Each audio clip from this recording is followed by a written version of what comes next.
हमारे देश में एक बड़ी प्रॉब्लम है कि बिना पढ़े लिखे लोग जर्नलिज्म में आ गए। स्टिंग ऑपरेशन हम तब करते हैं जब हमारे पास कोई और रास्ता होता नहीं। जो जेल ऑफिशियल्स होते हैं ये one of the most corrupt officials होते हैं, ये सच बात है। करप्शन की आज मैं आपको एग्जैक्ट डेफिनेशन बताता हूँ। जो पकड़ा गया वो करप्ट, जो नहीं पकड़ा गया, जिसके खिलाफ कोई एविडेंस नहीं है, वो एकदम साफ सुथरा आदमी है। तो उस समय हम इसको डेवलप कर रहे थे, तो हमें लीड मिल गई कश्मीर की। थोड़े से दिमाग खुल गए, फिर उसके बाद थोड़ी हमारी ट्रेनिंग वगैरह हुई। उनके इस्लामिक कल्चर में अगर आप जा रहे हो तो आपको बोलना पड़ेगा सलाम वालेकुम व रहमतुल्लाहि व बरकातहू। वहाँ पे हमने डायरेक्ट एसएचओ को ये बताया, my sister is absconding with a boy who is of some other caste due to some love affair angle वाला थिंग। कुछ ऐसे पुलिस वाले थे, उन्होंने बोला कि पैसे तो छोड़ दो, हम तो अपने धर्म के लिए काम करेंगे। एक दो लोग तो ऐसे थे जिन्होंने बोला कि क्यों ला रहे हो उसको यहाँ पे, हम आपको सौंप देंगे, उसका गला दो, नदी में बहा दो, कट्ठे के कट्ठे चली जाएगी। ये this is the world recorded in the sting operation. जो मोस्ट वांटेड क्रिमिनल्स हैं, ऐसे करके हमने उनके ड्राइविंग लाइसेंस बनवा लिए। एक पूरा गिरोह था कानपुर में आरटीओ में जो ये काम करता था। तो उन्होंने कहा चलो एक रेड कंडक्ट करते हैं, पकड़ते हैं इनको सालों को। आज पुलिस ने पूरा घेर रखा था आरटीओ, पकड़ा धकड़ी शुरू हुई, सारी चीजें हुई। मुंडेर से जो एक होती है बाउंड्री है, वहां से एक आदमी कूदा और उसने कूदने के बाद ऐसे ऐसे हाथ झाड़े, बोले इतने दिन हो गए हमें कोई ना पकड़ पाओ। ठीक है, सादी वर्दी में वहाँ पे एक दरोगा जी और दीवान जी खड़े थे। उन्होंने बोला आओ यार आज हम तुमको पकड़ लेते हैं। जो सॉल्वर गैंग है ये बहुत सारे लोग, आपको भी पता भी नहीं होगा कितने लोग कॉलेजों से पढ़ के निकल गए होंगे जिनके बिहाफ पे किसी ने एग्जाम दिया। हम लोग उसके घर पे ही थे, तब तक वहाँ से सेट पे मैसेज आया, बोला अरे साहब यहाँ पे तो औरत दबा रखी है। मतलब इन्होंने जो व्यक्ति थे उन्होंने उसी समय थोड़ी देर पहले एक मर्डर किया अपनी ही जो है घर की एक फीमेल का, और उसको जमीन में दाब रहे थे। दूसरे दिन वो आया कि घाटमपुर में दबिश करने गई पुलिस, इस तरीके से लाश बरामद हुई। समाज में जब गंदगी बहुत ज़्यादा हो जाती है ना, तो वो बीच बीच में आप साफ करते रहें, ठीक है। जब उसमें बहुत ज़्यादा गंदगी हो जाती है तो आपको उसमें केमिकल डालना पड़ता है। पुलिस की जो कार्रवाई है केमिकल के तरीके से, ये मैं नहीं कहूँगा कि फेक एनकाउंटर्स करने चाहिए, जस्टिफाइड नहीं, अनलॉफुल है। कसाब तो टेररिस्ट था, कितना बड़ा सबको पता था। उस जैसे आदमी का भी डिफेंस था। जो एक कानून व्यवस्था हमारे देश में बनाई गई है कॉन्स्टिट्यूशन में, उसको फॉलो करना चाहिए। कानून के हिसाब से भी और ऊपर वाले के हिसाब से भी न्याय आज नहीं कल होता ही है। नमस्ते, जय हिंद। मेरा नाम है जयेश गंगन और ये है द आवारा मुसाफिर शो, एक ऐसा पॉडकास्ट जहां हम बात करते हैं भारत के पास्ट, प्रेजेंट और फ्यूचर की। आज के इस पॉडकास्ट पे मेरे गेस्ट है पंडित आयुष गौहर जी, जो कि एक बहुत ही सीनियर जर्नलिस्ट है, एक इन्वेस्टिगेटिव जर्नलिस्ट है। इनफैक्ट उन्होंने कई सारी SITs को, यानी कि स्पेशल इन्वेस्टिगेटिव टीम्स को लीड किया है कई सारे बड़े मीडिया ऑर्गेनाइजेशंस के लिए। इस पॉडकास्ट पे हम उनकी कई सारी स्टोरीज के बारे में बात कर रहे हैं, जिनमें से एक पर्टिकुलर स्टोरी मेरी सबसे फेवरेट थी और ये शायद उनके लाइफ की सबसे खतरनाक स्टोरीज में से भी एक है। इस स्टोरी को कवर करने के लिए वो गए थे कश्मीर अंडर कवर होके, और वहाँ उन्होंने एक NGO में इन्फिल्ट्रेट किया एक मुस्लिम बन के, और वहाँ से उन्होंने बहुत सारी ऐसी चीज़ें बाहर लाई जिससे ये पता चल सका कि वो NGO किस तरह से टेररिज्म को फंड कर रहा था। ये पॉडकास्ट बहुत ही ज़्यादा इंटरेस्टिंग होगा उन सभी लोगों के लिए जिन्हें ट्रू क्राइम में इंटरेस्ट है। So without any further ado, let's start in 3, 2, 1।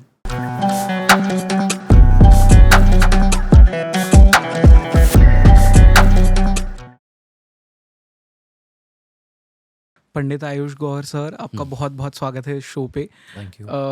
मैंने एक नॉर्मल सा एक सर्च किया था गूगल के ऊपर कुछ समय पहले, who is the best investigative journalist in India. अब उसमें 3-4 नाम तो आ रहे थे, बट एक नाम था जो बार बार रिपीट हो रहा था, और वो था आपका नाम। फिर मैंने चीज़ें सर्च की और मुझे समझ में आया कि अच्छा, मतलब इतना सब कुछ किया है, एंड जो चीज़ें आपने कवर की है, जिनके बारे में आपने इन्वेस्टिगेटिव रिपोर्टिंग की है, अंडर कवर आपने कई सारे ऑपरेशंस किए, स्टिंग ऑपरेशंस किए हैं, ये अगर एक्चुअल में लोगों को पता चले तो उनको कितना बड़ा शॉक लगेगा कि क्या क्या हमारे देश में हो रहा है। तो उन्हीं सब चीज़ों पर आज बात करेंगे। But sir, firstly welcome on the show. Thank you, thanks a lot. Sir, एक बहुत सिंपल चीज़ से मैं इस पॉडकास्ट की शुरुआत करना चाहता था। लोग ना शायद आज भी भारत में समझते नहीं है कि इन्वेस्टिगेटिव जर्नलिज्म होता क्या है। उन्हें लगता है कि सिर्फ स्टिंग ऑपरेशंस होते हैं इसमें, बट एक्चुअली केस वो नहीं है, इसमें बहुत सारी और चीज़ें भी होती है। आप बता सकते हो ये क्या है? देखिए, स्टिंग ऑपरेशन सिर्फ एक टूल है इन्वेस्टिगेटिव जर्नलिज्म का। जैसे अगर आप खाना बनाते हैं तो खाना बनाने में जैसा नमक की एक भूमिका होती है कि नमक स्वाद अनुसार, आप बहुत ज़्यादा तो डालते नहीं, बहुत कम भी नहीं डालते हैं, आप एक संतुलन में डालते हैं क्योंकि उस नमक की ज़रूरत होती है खाने में। अगर आपको ज़रूरत है इन्वेस्टिगेटिव स्टोरी में एक स्टिंग ऑपरेशन की, तो आप वो स्टिंग ऑपरेशन कंडक्ट कर लीजिए। ये दुर्भाग्यपूर्ण बात है कि इन्वेस्टिगेटिव जर्नलिज्म का कोई एक सेपरेट कोर्स इस देश में हुआ ही नहीं है। आप जर्नलिज्म के स्टूडेंट्स को जो आप सिखाते हो, आप इन्वेस्टिगेटिव जर्नलिज्म के 1-2 लेक्चर्स बता देते हो। हाँ। उसमें फिर आप कुछ पुराने तहलका की बात कर लेते हो, इधर उधर की बात कर लेते हो, और जो टीचर्स हैं वो भी क्या बोलती हैं कि साहब ये स्टिंग ऑपरेशन से रिलेटेड है। आपका बहुत वैलिड क्वेश्चन है कि स्टिंग ऑपरेशन हम तब करते हैं जब हमारे पास कोई और रास्ता होता नहीं है, और जितनी ज़रूरत होती है उतना कोई भी आप investigative story sting operation base नहीं कर सकते। जहाँ ज़रूरत है, जहाँ आपको लगता है कि भाई इसके बिना हमारा काम नहीं चलना, वहाँ पे आपको उसको यूज़ करना है। आजकल आपको पता है राइट टू प्राइवेसी बहुत आ गई है। करेक्ट। आप किसी को बिना बताए उसकी आवाज़ नहीं रिकॉर्ड कर सकते हो। आप किसी को बिना बताए उसका वीडियो नहीं शूट कर सकते हो। आपने अगर किसी की फ़ोटो भी खींच ली तो उसमें हंगामा हो जाता है, आपके खिलाफ अभियोग पंजीकृत हो जाता है। तो ये जो चीज़ें अभी नई नई आ गई हैं, यही वजह है जिसकी वजह से चैनल्स ने एसआईटी को बिल्कुल डिसबैंड कर दिया है। करेक्ट। एक ज़माने में जब हम लोग काम किया करते थे तब हर एक चैनल की एसेंशियलिटी होती थी कि भाई उनको एसआईटी तो रखनी रखनी है। और रीज़न क्या है, एसआईटी में धमाका होता है, बड़ा ऑपरेशन करते हैं तो टीआरपी ऊपर जाती है, लोग देखते हैं, तो वो होता है। लेकिन अब सारे चैनल्स ने इसीलिए इसको वो कर दिया है स्टिंग ऑपरेशन की वजह से। मैं आपको बताऊँ, स्टिंग ऑपरेशन कोई गलत चीज़ नहीं है।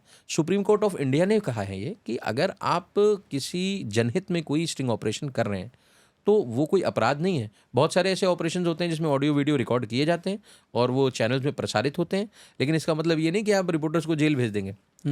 उसका हर इस देश में कोई भी अपराध होता है उसका एक मोटिव देखा जाता है। एक ही मामले में आपने किसी को गाड़ी से मार दिया, धोखे से मार दिया, तो गैर इरादतन आपके ऊपर जो है वो लग जाता है कि भाई आपने गलती से उसको उड़ा दिया, गलती से वो ख़त्म हो गए। एक में होता है कि आपका इंटेंशन दिखाया जाता है, आपने जानबूझ के मार दिया। तो हर एक स्टिंग ऑपरेशन के पीछे, इन्वेस्टिगेटिव स्टोरी के पीछे इंटेंशन देखा जाता है। अगर रिपोर्टर का इंटेंशन जनहित में है तो उसको स्वीकारा जाता है। यदि आप गलत कर रहे हो, ऐसे भी 1-2 मामले आपने पढ़े होंगे मेरे बारे में। मैंने तो अपने चैनल के सीईओ और जो हमारे ओनर थे उनके खिलाफ मैंने एज अ विसल ब्लोअर बोला था कि ये करप्ट प्रैक्टिसेस में है और ये सुपारी जर्नलिज्म कर रहे हैं। तो ये होता है। बाकी डॉक्यूमेंटल बेस भी होता है। आप आरटीआई के थ्रू बहुत सारी चीज़ें निकाल सकते हैं, आप अंडरकवर जा करके बहुत सारी चीज़ें निकाल सकते हैं। आप लोगों से जितनी बात करेंगे उतना आपका रिसर्च स्ट्रांग होगा। हो सकता है कि आप किसी एक सब्जेक्ट पे आपने 10 लोगों से बात करी, और मैं आपको यकीन मानिए 10 लोग एक ही बात नहीं बताएंगे। हर बार आपको कुछ ना कुछ नया सुनने को, नया जानने को मिलेगा। उसके बाद आपको लगता है कि नहीं, फला फला जगह हमको अगर कुछ ऑडियो वीडियो सीक्रेटली रिकॉर्ड करना है, स्टिंग ऑपरेशन करना है, तो करना चाहिए, कोई दिक्कत की बात नहीं है। पर आप ये नहीं कह सकते हैं कि स्टिंग ऑपरेशन जो है, investigative journalism is only based out of sting operations. जी सर, आज तक कोई ऐसा जर्नलिस्ट हुआ है जिसे इन्वेस्टिगेटिव जर्नलिज्म या स्टिंग ऑपरेशंस करने के लिए ही कभी कोई जेल हुई हो या कुछ हुआ हो? There are ample number of cases. कई बार ऐसा हुआ है। देखिए, मैंने तो इस देश में मेरे ख्याल से कितने ऑपरेशंस कर डाले मुझे नहीं पता, मुझे तो याद भी नहीं है ना। लेकिन मैं आपको आपके चैनल के माध्यम से सबको मैं बताना चाहता हूँ जो इसमें रुचि रखते हैं, अगर आपका मोटिव सही है तो आपको कोई जेल नहीं भेज सकता। अगर आप किसी का स्टिंग ऑपरेशन करके अगर उसको फ़ोन करके आप कहते हो भाई मुझे तो पैसे दे दो, नहीं तो मैं इसको वायरल कर दूंगा, नहीं तो मैं तुम्हारे खिलाफ ये एज ए एविडेंस यूज़ करूंगा, तो आपको जेल जाना तय है ना। राइट। हमारे देश में एक बड़ी प्रॉब्लम है कि बिना पढ़े लिखे लोग जर्नलिज्म में आ गए। जो पढ़ाई करके आते हैं वो तक तो बेचारे सीख नहीं पाते। तो आप उनकी हालत सोचिए, जो कि 10वीं 12वीं जिन्होंने करी भी नहीं है और वो बेचारे आ गए जर्नलिज्म में। उसमें कोई गलत बात नहीं है, आप आओ जर्नलिज्म में, लेकिन उनको प्रॉपर किसी ने लीगैलिटीज़ नहीं बताई। उन्होंने ये नहीं बताया कि तुम्हें कब स्टिंग ऑपरेशन करना है, कब नहीं करना। उन्होंने किसी का सीक्रेटली वीडियो रिकॉर्ड कर लिया, फिर रात में उन्होंने अपने 2 दोस्तों के साथ पार्टी करी और वो हाई हो गए। उन्होंने उठा करके फ़ोन लगा दिया कि भाई एसडीएम साहब और भाई जो है फला फला इंस्पेक्टर साहब, तुम्हारा ये मामला है। उनके खिलाफ दूसरे दिन अभियोग पंजीकृत हो गया और बेचारे उठा करके जेल भेज दिए गए। भाई हमारे साथ आज तक ऐसा क्यों नहीं हुआ? हमारे ऊपर क्यों नहीं एलिगेशन लगा कि आपने कभी किसी से पैसे मांगे हो या कुछ? जब आपका मोटिव क्लियर होता है, आपका फोकस क्लियर होता है, आपको पता होता है कि हम जो कर रहे हैं हमारे चैनल के संपादक के बताने पे कर रहे हैं। हम ज़्यादा से ज़्यादा बता देते हैं। जब हमसे पूछा जाता था चैनल में कि give your story idea, so we used to pitch our story ideas as well. We used to tell our editor investigation and our managing editors, we used to take them in loop, say this is the story idea we have, और साहब हम इसमें काम करना चाहते हैं, उनको लगता है कि ये ठीक है, तो इसकी एक पूरी बॉडी बनी हुई है, उसमें लीगल वाले लोग भी होते हैं। ऐसा नहीं है कि आपके पास if I am having a gadget, for example I am having a hidden camera, तो मैं किसी को भी रिकॉर्ड कर दूँ। उसकी एक प्रक्रिया है, कानूनी प्रक्रिया है, जो कि आपकी कंपनी, जो आपकी न्यूज़ चैनल होता है, जो मीडिया कंपनी होती है, उसमें तैयार है, उसकी गाइडलाइंस है बाकायदा, जो हमारी ब्रॉडकास्टिंग इंडस्ट्री वगैरह का होता है कि अगर आपको कोई स्टिंग ऑपरेशन करना है तो आप उसका स्टोरी आइडिया पिच करिए, उसके बाद में उसको अप्रूव करवाइए, फिर जो गैजेट है आपके पास में उसको आप अपने स्टोर से या जहाँ पे भी वो होता है उसको प्रोक्योरमेंट उसका दिखाइए कि साहब हमने ये लिया है, हमने इशू कराया है। इशू कराने के बाद में उसमें दस्तखत होते हैं। जब आप जिस जगह पर गए उसकी एक स्लिप भरी जाती है, आपको आपका जो ट्रांसपोर्ट व्हीकल वाला है उसको वो दी जाती है।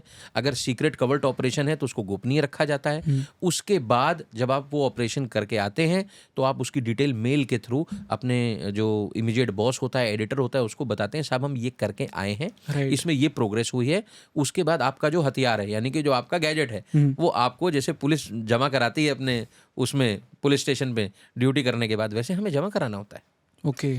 क्योंकि कितनी बार अब सीबीआई में हमारे तो इन्वेस्टिगेशन जो है सीबीआई भी देख रही, सीबीआई ने भी जांच करी है हमारे मामलों में, तो उसमें एक पूरी प्रक्रिया है, वो हमें पता है, उसको फॉलो करना है।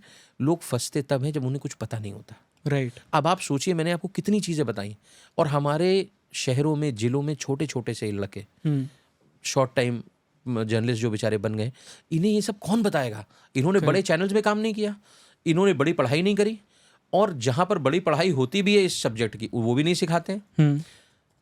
अब हरीश रावत का स्टिंग ऑपरेशन का जो मामला है, उसमें जो सीबीआई ने जब जांच करी तो हम लोगों ने बाकायदा 65B के अंतर्गत अपनी सारी चीज़ें उनको ऑन पेपर दी हैं, और हमारे पास में सारी चीज़ें ऑन रिकॉर्ड में थी, तभी हम सीबीआई को फेस कर पाए, क्योंकि पूरा मामला सीबीआई को चला गया था। ऐसे ही ऑपरेशन अर्जुन था, उसमें भी सीबीआई ने हमारे ऑपरेशन पे जांच करी, है ना। तो ये आप तभी कर सकते हैं जब आपको नॉलेज होगी। अब जिसको नॉलेज नहीं है तो वो गड़बड़ी कर देता है। और दूसरी बात, आपका इंटेंशन गड़बड़ है, आपने किसी से पैसे मांग लिए, आपने अपराध किया, तो फिर आपको जेल जाना तय है, फिर कोई नहीं बचा सकता। सर 2001 में जब तहलका ने वो एक ऑपरेशन किया था, ऑपरेशन वेस्ट एंड नाम था शायद, जो फेक आर्म्स डीलिंग के बारे में एक ऑपरेशन था, तब पूरे देश में एक तरह से तहलका ही मच गया था। मतलब दे वर द फर्स्ट वन जिन्होंने स्टिंग ऑपरेशन को बहुत एग्जैक्टली मुझे अब भी वो क्लियरली याद है, मैं बहुत छोटा था, बट हर जगह सब लोग उसी के बारे में बात कर रहे थे। फॉर यू ऐसा पहला कौन सा ऑपरेशन था जो करने के बाद में आपको लगा कि ये तो कुछ बहुत बड़ा कर दिया मैंने? देखिए, ऑपरेशंस तो जैसे जैसे जिस उम्र से हमने स्टार्ट किया, जो हमें लीड्स मिलती गई, एक बहुत यंग एज में मैंने एक ऑपरेशन किया था, जी था 2006 या 7 की बात। तब मैं जेल में, उस समय कैमरा क्या हुआ करते थे, कैमरे बहुत बड़े होते थे, स्पाई कैमरास भी, मतलब इतनी बड़ी 9 वोल्ट की बैटरी आती थी। अच्छा। और साथ में उसका एक कुछ कंडेंसर टाइप का कुछ एक अलग सिस्टम रहता था, इनपुट आउटपुट का एक अलग से एक डिब्बी रहती थी, उसमें बैटरी रहती थी, और एक वायर जाता था जो आपकी शर्ट में बटन के रूप में लगता था। अब उसमें क्या होता था कि अगर आप पकड़े गए तो ये तो आदमी बाद में समझेगा ये कैमरा है, पहले सोचेगा कि कोई इंडियन मुजाहिदीन का आदमी है, ये बम बांध के आ गया, ठीक है। तो अब चैलेंज क्या था कि 2006 और 7 के बीच में एक प्रोग्राम था, I was in channel S1, नया चैनल लॉन्च हुआ था, काफ़ी पॉपुलर था मीडिया में, जितने भी अच्छे आप लोग देखेंगे कहीं पे वो सब S1 के ही आपको निकलेंगे, प्रोडक्ट मिलेंगे ETV और S1 के। तो मैं क्योंकि बहुत यंग था मैं उस समय, तो मुझे कुछ ज़्यादा ही एनर्जी लेवल्स बहुत हाई थे, तो हमने कहा सर कुछ करना है बड़ा। तो हमारे यहाँ पे किसी ने मुझे, एक इन्फॉर्मर था, उसने मुझे बताया कि साहब अब तो जेल में क्या क्या होता है, वेब सीरीज़ में भी आ गया है, सब जगह आ गया है, तो जेल में क्या होता है अब एक क्लास 5th के बच्चे को भी पता होगा मेरे ख्याल से। उस समय बड़ी नई चीज़ें थी, 2005-6 में, 7 में जनता को उतना पता नहीं था कि जेल में क्या होता है। तो एक सीरीज़ चली थी जेल में जलवा, तो प्रोग्राम बहुत हिट हुआ था हमारे यहाँ। अब उसमें क्या हुआ कि हमने 4-5 जेलें कवर करी। इसमें कानपुर जेल थी, उसमें 7 सिपाही, डिप्टी जेलर, ये लोग सस्पेंड हो गए थे। जेल के अंदर कैमरा ले जाना, आप समझ रहे हो कितना बड़ा चैलेंज है, और वो भी इतना बड़ा कैमरा कि मतलब आजकल के ज़माने में जो हमारे डिवाइसेस हैं वो तो फ्रिस्किंग में भी नहीं आएंगे, हमारे पास इतनी हाई टेक्नोलॉजी आज की डेट में, लेकिन उस ज़माने में आप जेल के अंदर आपने ऑपरेशन कर दिया। कानपुर जेल हमने कवर करी, उस समय अमरमणि त्रिपाठी साहब थे, I don't know whether you know about him. हाँ, तो वो एक सीनियर पॉलिटिशियन थे, वो मधुमिता वाला वो था। तो लखनऊ फिर हम गए। जेल में गए कैसे आप, मतलब अंडर कवर गए? एज अ कैदी गए थे या? हाँ, वो मैं पूरी स्टोरी अभी आपको बताऊंगा। हाँ। तो ये अमरमणि त्रिपाठी वाला साहब काम हो गया। तीसरा हो गया ये आपका मुख्तार अंसारी। मुख्तार अंसारी जी उस समय मऊ जेल में थे, ठीक है। तो ऐसे ही करके 4-5 जेलें हमने कवर करी। तो अब उसमें क्या हुआ कि हम जब जैसे कानपुर जेल गए तो कानपुर जेल हम गए, कहीं गए तो ये जैसे जो बाहुबली कहीं बंद होते हैं तो उनके सब चेले और सब विधायक जी के मिलने वाले वो सब मिलने आते हैं। मुख्तार अंसारी जी का तो ये जलवा था कि जिस दिन हम लोगों ने ऑपरेशन कंडक्ट किया था उस दिन उनकी मैरिज एनिवर्सरी थी, उनकी वाइफ भी वहीं पे थी। टेबल एबल सब पूरा जो है ऐसा लगा हुआ था कि जैसे आप किसी पार्टी में आए हुए हो। जेल के इनफैक्ट उनका जो पालतू कुत्ता था वो भी जेल में ही था। ठीक है, तो ये सारी चीज़ें थी और पूरी वहाँ पे दावत आवत चल रही थी, है ना। और मतलब ऐसा लग ही नहीं रहा था कि आप जेल में थे, है ना। तो हम लोग वहाँ पर भी गए, वहाँ पर भी हमने ऑपरेशन कंडक्ट किया। फिर उसके बाद में ये आपका अमरमणि त्रिपाठी साहब, इनका क्या हुआ, इनके यहाँ भी हम लोग ऐसे ही मुलाकात करने के लिए गए इनके एक बंदे के साथ में। तो वहाँ पे भी हमने उनका पूरा सिस्टम दिखाया। कानपुर जेल में थोड़ा डिफरेंट ये था कि वहाँ पे कोई बाहुबली नहीं बनता। तो वहाँ पे एक प्रक्रिया थी कि जैसे जब आप मिलवाई करने जाते हो तो मिलवाई करने में क्या होता है कि आप जिससे भी मिलने आते हो और जब वापस जाते हो तो वहाँ पे मतलब थोड़ा सा कैश का सिस्टम इन्वॉल्व हो जाता है। तो वो हमने अपने पूरे ऑपरेशन में दिखाया था कि कैसे आपको गेट से लेकर के मुलजिम से जब तक आप लोग मतलब जो भी आपका कैदी है जो भी बंद है उससे आप मिलने गए, वहाँ से लेकर के जब तक आप बाहर आए तब तक you have to spend money. Okay. और उस समय क्या चलता था, उस समय जेल में जो सिपाही भाई होते थे वो 10 रुपये लेते थे। तो क्योंकि हम ऑपरेशन करने गए थे, मैं वहाँ 100 के नोट 50 के नोट बांट रहा था। देखने में थोड़ा शुरुआत से ही जो है बिजनेसमैन टाइप के लगते हैं। तो ये सब लोग बड़ा सोच रहे थे, कह रहे थे यार 10 रुपये बड़ी मुश्किल से मिलते हैं, ये तो पैसा बांट रहा है, कौन है ये। तो हम उस समय साड़ी व्यापारी बन के गए थे और हमने कहा था कि भाई ये जो बंदा फला फला बंद है, ये जिससे हम मिलने गए थे, तो ये हमारे यहाँ पर काम करता है। और इसका एक तरीका होता है, जो हमारी रिसर्च टीम होती है वो हमको सब्जेक्ट देती है। तो जैसे मान के चलिए कि अब हम डायरेक्ट तो जेल जा नहीं सकते हैं, तो उन्होंने हमें किसी की FIR ला करके दी, किसी मिलने वाले की, बोला साहब ये यहाँ पर बंद है, ठीक है, तो हमारे जानकार हैं तो इनसे हम मिल सकते हैं। वो बात अलग है जिनसे हम मिल करके आए, जब ये ऑपरेशन हुआ तो उनकी बहुत तुड़ैया हुई। अच्छा। मालूम पड़ रहा था सुबह 5 बजे उठा करके उनके ऊपर गरम गरम पानी डाल दिया जाता था। अच्छा। तो मतलब ये एक मतलब मैं आपको बता रहा हूँ ये सब जो सुनने में आई बातें, है ना। तो मैं किसी को एलिगेशंस नहीं दे रहा हूँ यहाँ पे कहीं पे। तो भाई अब किसी से आप मिलने आए, उस जिस जेल में वो रह रहा है, अब आप पूरा स्टिंग ऑपरेशन करके चले गए तो बेचारा उसकी तो गरीब मार हो गई। तो उस समय अब यंग थे हम लोग। बाद में फिर हमें ये समझ में आया, फिर उनके लिए भी हम लोगों ने प्रयास किया कि यार इनके साथ कुछ गलत ना हो जाए कहीं। और भाई जेल तो जेल है ना, आप तो उनके अंडर में हो, करेक्ट। और आपने सबको लपेट दिया एक साथ लाइन से। तो ये मुख्तार अंसारी वाला एपिसोड, ये वाला एपिसोड, तो ये जब मैंने कर लिया तो अब एज उस समय क्या रही होगी, 23 साल 22-23 साल की उम्र रही होगी हमारी, 23 साल। अब घर वाले बहुत डर गए थे कि भाई लड़का आया नोएडा से, दिल्ली से काम करके चला गया, दूसरे दिन अखबारों में छपा। और जो कानपुर के हमारे उस समय एडिटर हुआ करते थे, जब मैंने आपको बताया कि बहुत अर्ली एज मैंने स्टार्ट किया था, उनका बेचारों का फ़ोन आया, बोले यार ये सब क्या कर दिया तुमने। और मतलब एक छोटी जगह पर इतना बड़ा ऑपरेशन हो जाए तो हल्ला मच जाता है। राइट। अब वो तो फिर टेलीकास्ट हो गया ज़बरदस्त तरीके से और ये पूरा हुआ। तो वो जो ऑपरेशन था वो एक तो बहुत कम एज में मैंने किया था, और उसके बाद थोड़ा सा ऐसा फील हुआ कि यार ये कुछ बड़ा हो गया है मतलब। तो आपके घर भी लोग पहुंच गए, फिर लोकल एडवोकेट्स होते हैं हर एक उसमें, है ना, इन लोगों के मिलने वाले होते हैं सब जो जेल के अधिकारी होते हैं, और उनका प्रेशर आने लग गया, लोकल जर्नलिस्टों का प्रेशर आने लग गया कि भाई ये कैसे कर दिया, राइट। है ना। तो आप जब इस तरीके का कदम उठाते हो ना, तो there are ample number of difficulties that you face. क्या क्या नहीं होता है, आपके रिश्ते नातेदार को ढूंढ लेते हैं, वो प्रेशर क्रिएट करने आ जाते हैं, ठीक है। आपके जो वहाँ पे बार के जो महामंत्री और वो सब होते हैं, वो लोग भी रसूखदार लोग होते हैं, उनका भी अपना सिस्टम होता है। और कानपुर, इलाहाबाद, बनारस, ऐसी जगहों पे आपको पता है जुडिशरी में जो एडवोकेट्स वगैरह होते हैं, इनकी कितनी बड़ी पावर्स होती है, वहाँ से आपको दबाव आने लग जाता है। लोकल आपके अपने जर्नलिस्ट जो होते हैं, आपके चैनल के ही लोग, वो लग जाते हैं कि सर ये टेलीकास्ट ना हो। तो होता है, लेकिन मैंने आपको क्या बताया, अगर आप फोकस्ड हो, अगर आपको पता है कि मैं जो कर रहा हूँ वो सही कर रहा हूँ और देश हित में कर रहा हूँ, तो भगवान भी आपका साथ देता है। राइट। बट सर जेल में मैंने ये सुना है कि जो जेल ऑफिशियल्स होते हैं ये one of the most corrupt officials होते हैं, ये सच बात है? देखिए मैं आपको बताऊं करप्शन की, आज मैं आपको एग्जैक्ट डेफिनेशन बताता हूं, अभी के लिए भी आगे के लिए भी। जो पकड़ा गया वो करप्ट है, जो नहीं पकड़ा गया, जिसके खिलाफ कोई एविडेंस नहीं है, वो एकदम साफ सुथरा आदमी है। not talking about jail officials, not talking about our politicians, not talking about the general police, CBI, ED, journalist, doctors. एक ह्यूमन टेंडेंसी होती है, वो कहीं ना कहीं आकर के कंप्रोमाइज होती है.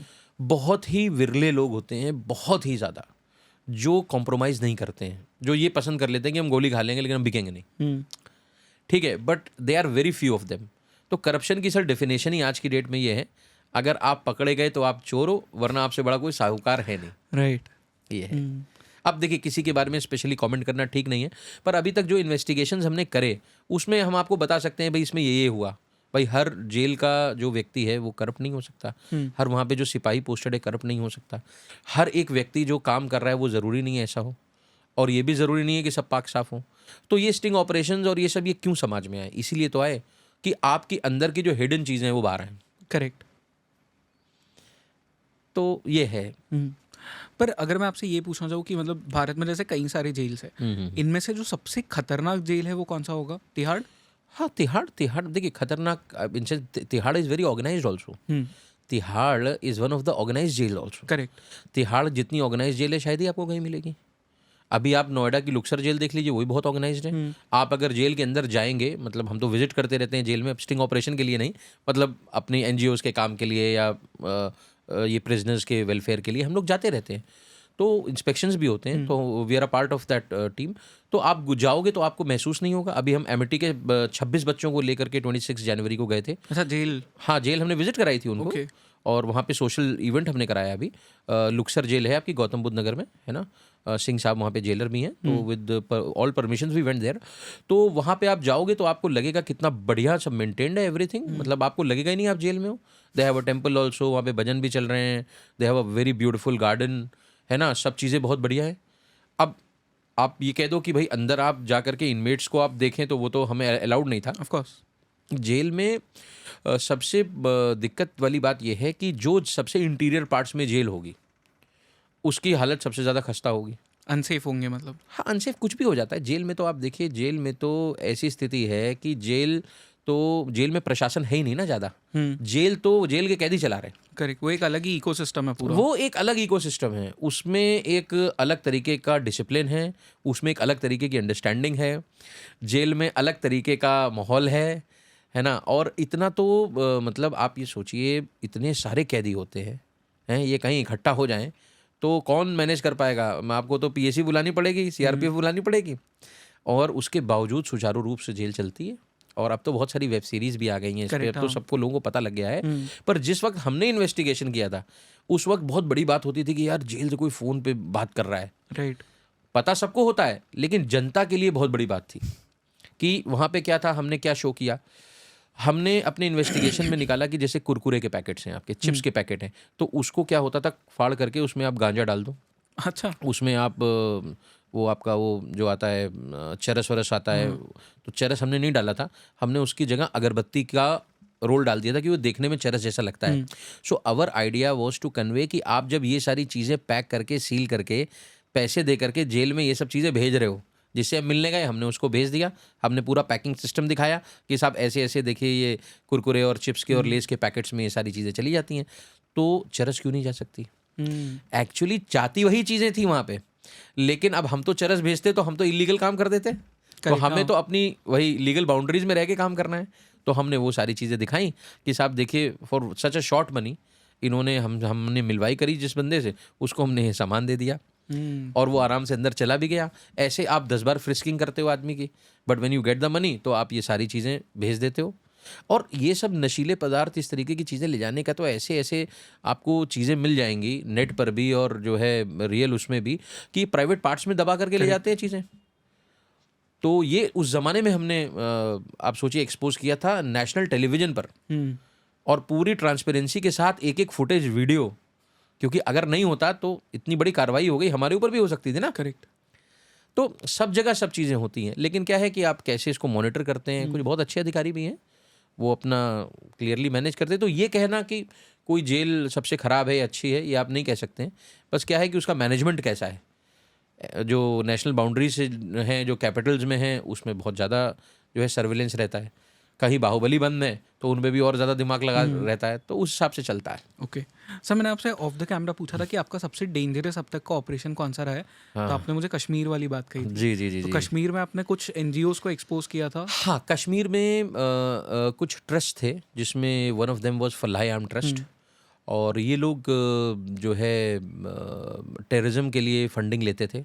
तो इसमें ये होता था कि जैसे आप जाओ इनके पास में, obviously you have to be under the influence of Islam, मतलब हम और आप ऐसे डायरेक्ट वो हमें एंटरटेन नहीं करेंगे। उनका भी अपना रिसर्च वर्क होता है, वो बहुत ज़बरदस्त होता है। वो जब तक श्योर नहीं हो जाते हैं, इनकी लेयर्स होती हैं। जैसे आप जो FAT है ये वहाँ पे स्कूल्स वगैरह भी चला रही थी जी कश्मीर जी में। जी जी जी जी जी, इनके मदरसे भी थे, सारी चीज़ें थी, और ये मतलब डायरेक्ट कनेक्टेड थे, ओके डायरेक्ट कनेक्टेड थे। ये जो फंडिंग्स इनको जो मिलती थी, ये सीधे टेररिज्म एक्टिविटीज़ में लगाते थे इसको। मतलब हम तो उसको टेररिज्म ही कहेंगे, वो उसको टेररिज्म मानते नहीं हैं। वो तो कहते हैं कि हम आज़ाद कश्मीर की जो है लड़ाई लड़ रहे हैं, तो उनके लिए वो हीरोज़ हैं, वो फंड करते हैं अपने हीरोज़ को।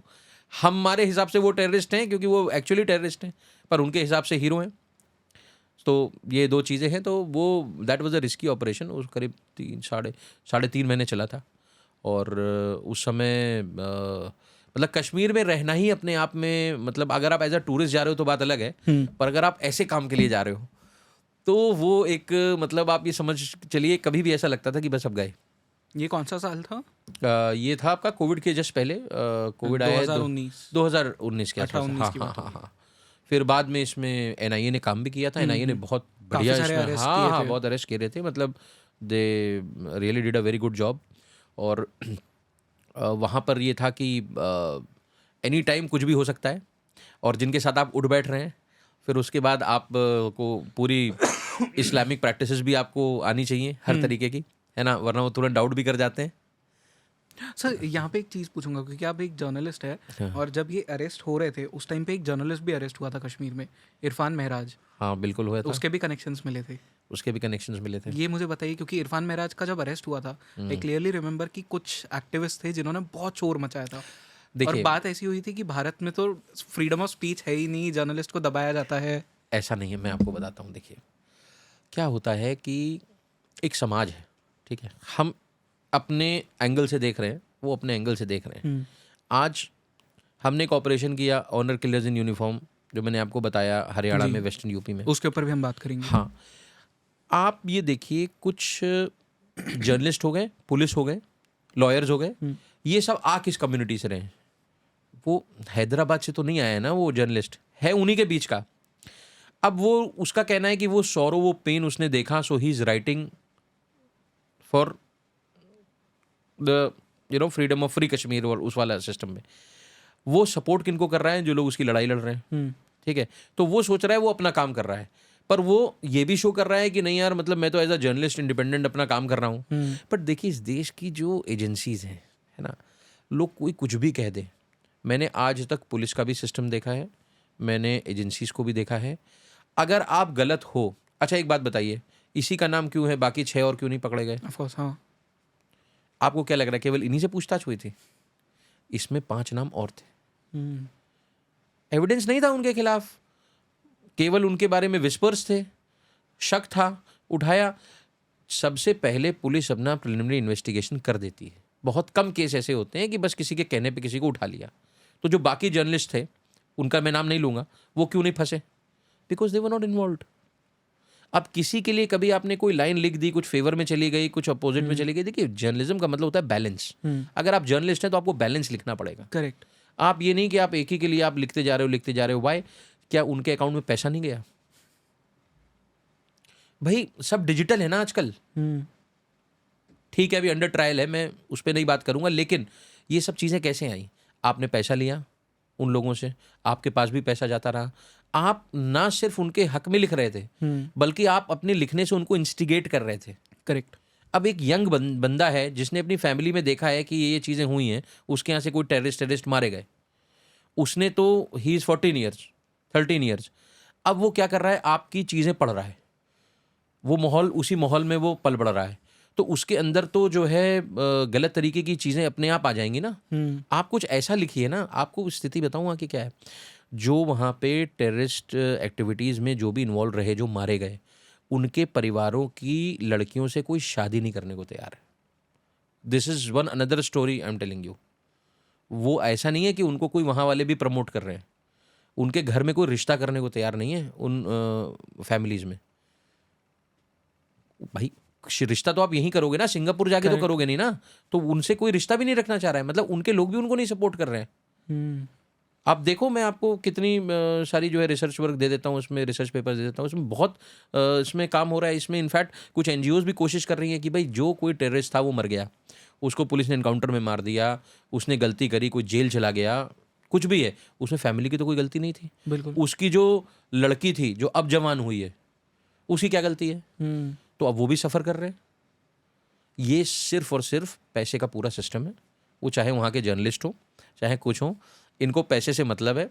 ये क्योंकि इनको उस सराउंडिंग में रहना है, उन लोगों के आसपास रहना है, और किसी भी परेशानी में, आपदा में ये सब आपस में एक दूसरे का साथ दें, तो उसकी वजह से ये लोग ये सब काम करते हैं, है ना। बाकी इनका कोई, आप ये सोच लो कि इनका ऐसा इंटरेस्ट है कि अपने लोगों के लिए काम कर रहे हैं, ऐसा कुछ नहीं। कुछ हो सकते हैं जो मतलब मोटिवेट होकर के काम कर रहे हैं, बाकी सब जगह, चाहे आप नक्सलाइट की बात कर लो, चाहे आप इनकी टेररिस्टों की बात कर लो, सब वैसे ही। ओके। पर सर, जो हम बात कर रहे थे, जो आपने ये पूरा एक ऑपरेशन किया था, इसके बारे में मुझे डिटेल में बताइए कि कब आपको पता चला कि ऐसा कुछ हो रहा है, फिर उसे प्लान किस तरह से किया गया और एक्सपोज कैसे हुआ? देखिए, ऐसा है कि यहाँ पे एक जगह है देवबंद, ठीक है, वहाँ पे मेरे कुछ लोकल इन्फॉर्मर्स थे, और हम लोग बात कर रहे थे, जा रहे थे हम लोग उन ट्रस्ट को, एनजीओज को टारगेट कर रहे थे जो ब्लैक का वाइट करते हैं। ओके। ठीक है। अब वो कभी कभी क्या हो जाता है, आपकी किस्मत की बात है। किसी ने, अब वहाँ पर हम गए, वहाँ पे हम अंडर कवर गए। एक जगह है किचौचे शरीफ, ये आपकी अंबेडकर नगर में पड़ती है। वहाँ पे भी अगर आप जाएंगे तो मैं, माइंड यू, अपने इंटरव्यू में मैं किसी जगह को, देवबंद को या मैं किचौचे शरीफ को, विद ऑल ड्यू रिस्पेक्ट, मैं बड़ा इज्जत करता हूँ इन जगहों की, क्योंकि ये सब धार्मिक स्थान है। पर यहाँ पे हमारे इन्फॉर्मर्स थे, मतलब उन लोकेलिटी में, सोसाइटी में वो इन्फॉर्मर्स रहते। तो मैंने उनसे बातचीत करी। तो हम लोग अंडर कवर थे उस समय, हम लोग काफ़ी चीज़ों पे काम कर रहे थे, और उसमें वन ऑफ देम वाज कि ये जितने भी मदरसे हैं, जो जितने भी ये जो चल रहे हैं, और स्पेशली केवल मदरसे ही नहीं, और भी जो ट्रस्ट हैं जो मतलब ब्लैक और वाइट का सिस्टम करते हैं कि आप 1 करोड़ रुपए चंदा ले लो, फिर बाकी आप वो वापस कर दो, इस तरीके की बहुत चीज़ें आज भी चल रही हैं, और बहुत मतलब अधिकतर लोगों को पता है इसके बारे में। तो उस समय हम इसको डेवलप कर रहे थे, तो हमें लीड मिल गई कश्मीर की। अब जब कश्मीर की लीड मिली तो हमारे थोड़े से दिमाग खुल गए। हमने कहा यार ये तो मौका हो गया घूमने जाने का। हम लोग श्योर थे कुछ मिलेगा नहीं वहाँ पे, कोई करने का मूड भी नहीं था, क्योंकि कौन इतने बड़े उसमें जाए, है ना। फिर वो धीरे धीरे जैसे जैसे डेवलप करते गए, तो एक बंदा था हमारे साथ में, इरफान करके। तो वो क्या था, यहाँ पे नोएडा के किसी कॉलेज में वो पढ़ाई कर रहा था। ही वॉज अ कश्मीरी, ठीक है। तो वो मास कम्युनिकेशन का स्टूडेंट निकला, वो हमारे साथ में इंटर्नशिप के लिए आ गया। उसका टेस्ट वही एसआईटी और इन्वेस्टिगेशन वाला था। तो हमने उससे ऐसे ही डिस्कस कर लिया, ठीक है। उसने कहा सर ये छोड़ो, मैं आपको करवाता हूँ रियल ऑपरेशन। ओके। तो ही वॉज अ वन। अब आप देखिए, है वो उसी कम्युनिटी का, पर पढ़ाई लिखाई का फ़र्क है। तो मैंने कहा यार ये तुम क्यों करवा रहे हो, मतलब तुम्हारा यार जो है, तुम्हारा कश्मीर है, तुम्हारे लोग हैं, तुम वहीं के रहने वाले हो, तुम ये क्यों करा रहे हो। तो उसने बोला कि सर मैं इसलिए करा रहा हूँ क्योंकि ये बड़ी नेकी का काम है मेरे लिए। मैंने कहा क्यों?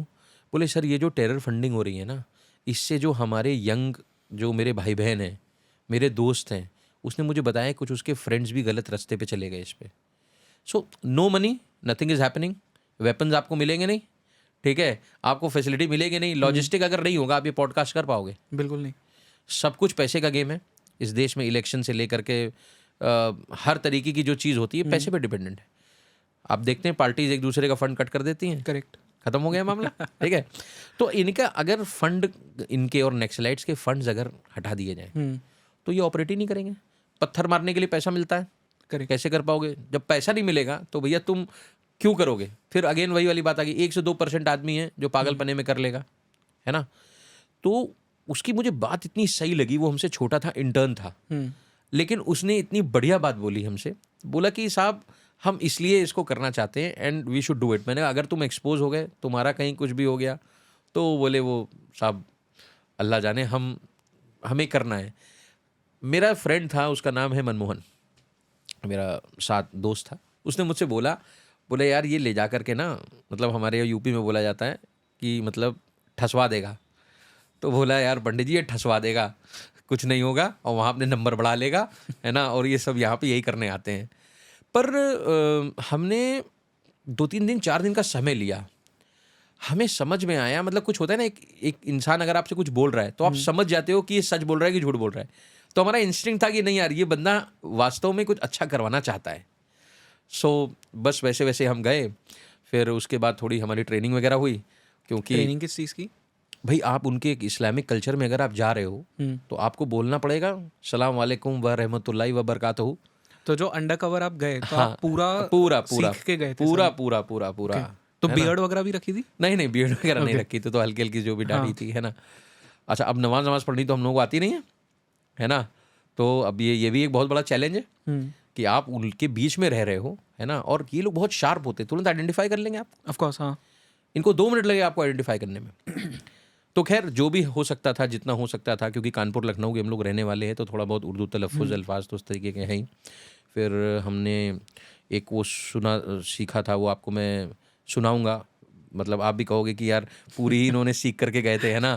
तो वो सब हम लोगों ने सीखा था। तो प्रॉपर हमारी ट्रेनिंग हुई, 15-20 दिन हम लोगों ने बहुत इस पर लगाए। फिर उसके बाद हमारा चेक हुआ कि कौन कर सकता है, कौन नहीं कर सकता है। तो हमारी 4 लोगों की टीम थी, उसमें से 2 लोगों को हटा भी दिया गया कि ये खुद भी मरेंगे, इनको भी फंसवाएंगे, है ना। उसमें एक लड़की भी थी।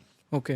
हाँ, but it was very dangerous. तो फिर उसको जो है, तो हम 2 लोग और बाकी हमारा जो भाई, तो बस इस तरीके से हो गया और बढ़िया हुआ। और जितना हम लोग को डर लग रहा था उतना डरने की बात जबकि नहीं थी, बहुत आसानी से हुआ। अच्छा। हाँ, मतलब जाते समय डर लग रहा था, वहाँ पे रहते समय डर लग रहा था, रिसर्च पे डर लग रहा था। 1-2 बार ऐसा हुआ कि थोड़ा 1-2 लोग सस्पिशियस हो गए, तो हम लोगों को फिर अपना हाउस बोट बदलना पड़ा, फिर कहीं दूसरी जगह हम लोगों को रहना पड़ा। एक गलती क्या हो गई थी कि हमारा एक बंदा था, उनके कोई जीजा जी के दोस्त थे, वो वहाँ पर पोस्टेड थे, फौजी। वो मिलने चले आए, उनको वो किसी ने देख लिया, जो वो नाव वाला था। उसमें पूरी पंचायत हो गई वहाँ पे। तो फिर वो किसी तरह, उस दिन हमें लगा कि हो गया काम, मतलब अब तो मामला गड़बड़ा गया, भाई एक फौजी क्यों मिलने आया तुमसे। तो ये जो बड़े ये इंटरेस्टिंग इवेंट्स होते हैं, एक एक जगह बस लगा कि अब बस जान गई, अब मरे, खत्म। अब ऑपरेशन अनसक्सेसफुल हो जाए कोई बात नहीं, दूसरा कर लेंगे, लेकिन भाई निकलेंगे कैसे। करेक्ट, निकलना भी उतना ही जरूरी है। निकलना भी तो है। एग्जिट उल्टा ज्यादा इंपॉर्टेंट है, नहीं तो स्टोरी एक्सपोज कैसे होगी। एसआईटी में सबसे बड़ा रिस्क तो यही है ना, there is no ownership.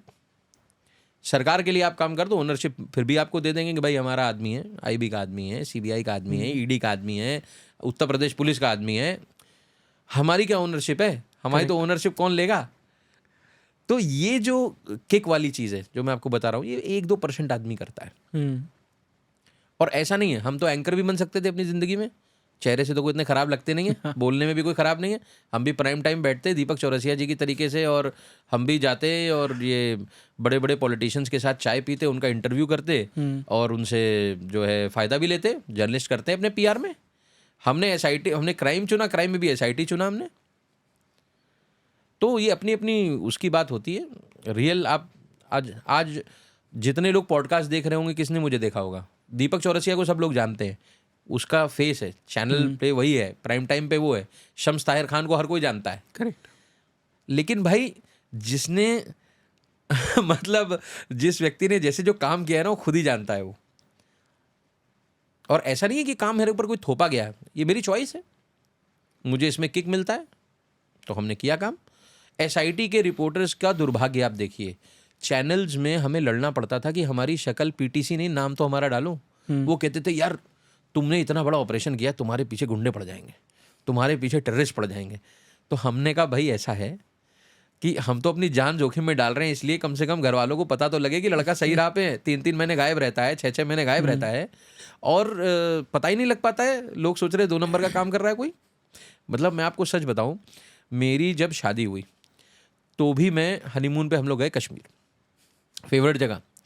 Kashmir से जब हम लौटे हैं एयरपोर्ट पे, तो आप ये समझ लीजिए कि ऑपरेशन मुन्ना भाई वाला वो था, ऑपरेशन सॉल्वर, जिसमें कि वो दूसरे लोगों की जगह लोग बैठ जाते हैं। A team of police came to Delhi airport. तो हम लोगों का एक वो रिचुअल्स होता है ना, जब बहू जाती है तो वो कुछ चावल वावल डाले जाते हैं, वो सब एयरपोर्ट पे ही हुआ था। मैंने अपनी वाइफ को बोला कि मैं 3 दिन में आ जाऊँगा। आप सोचिए मैं कब घर लौटाऊँगा? कब? 4 महीने बाद। 4 महीने बाद? 4 महीने बाद नई शादी हुई थी। ओके। और मेरे ससुराल वालों ने मान लिया था कि मेरा जो दामाद है ये कोई 2 नंबर का आदमी है।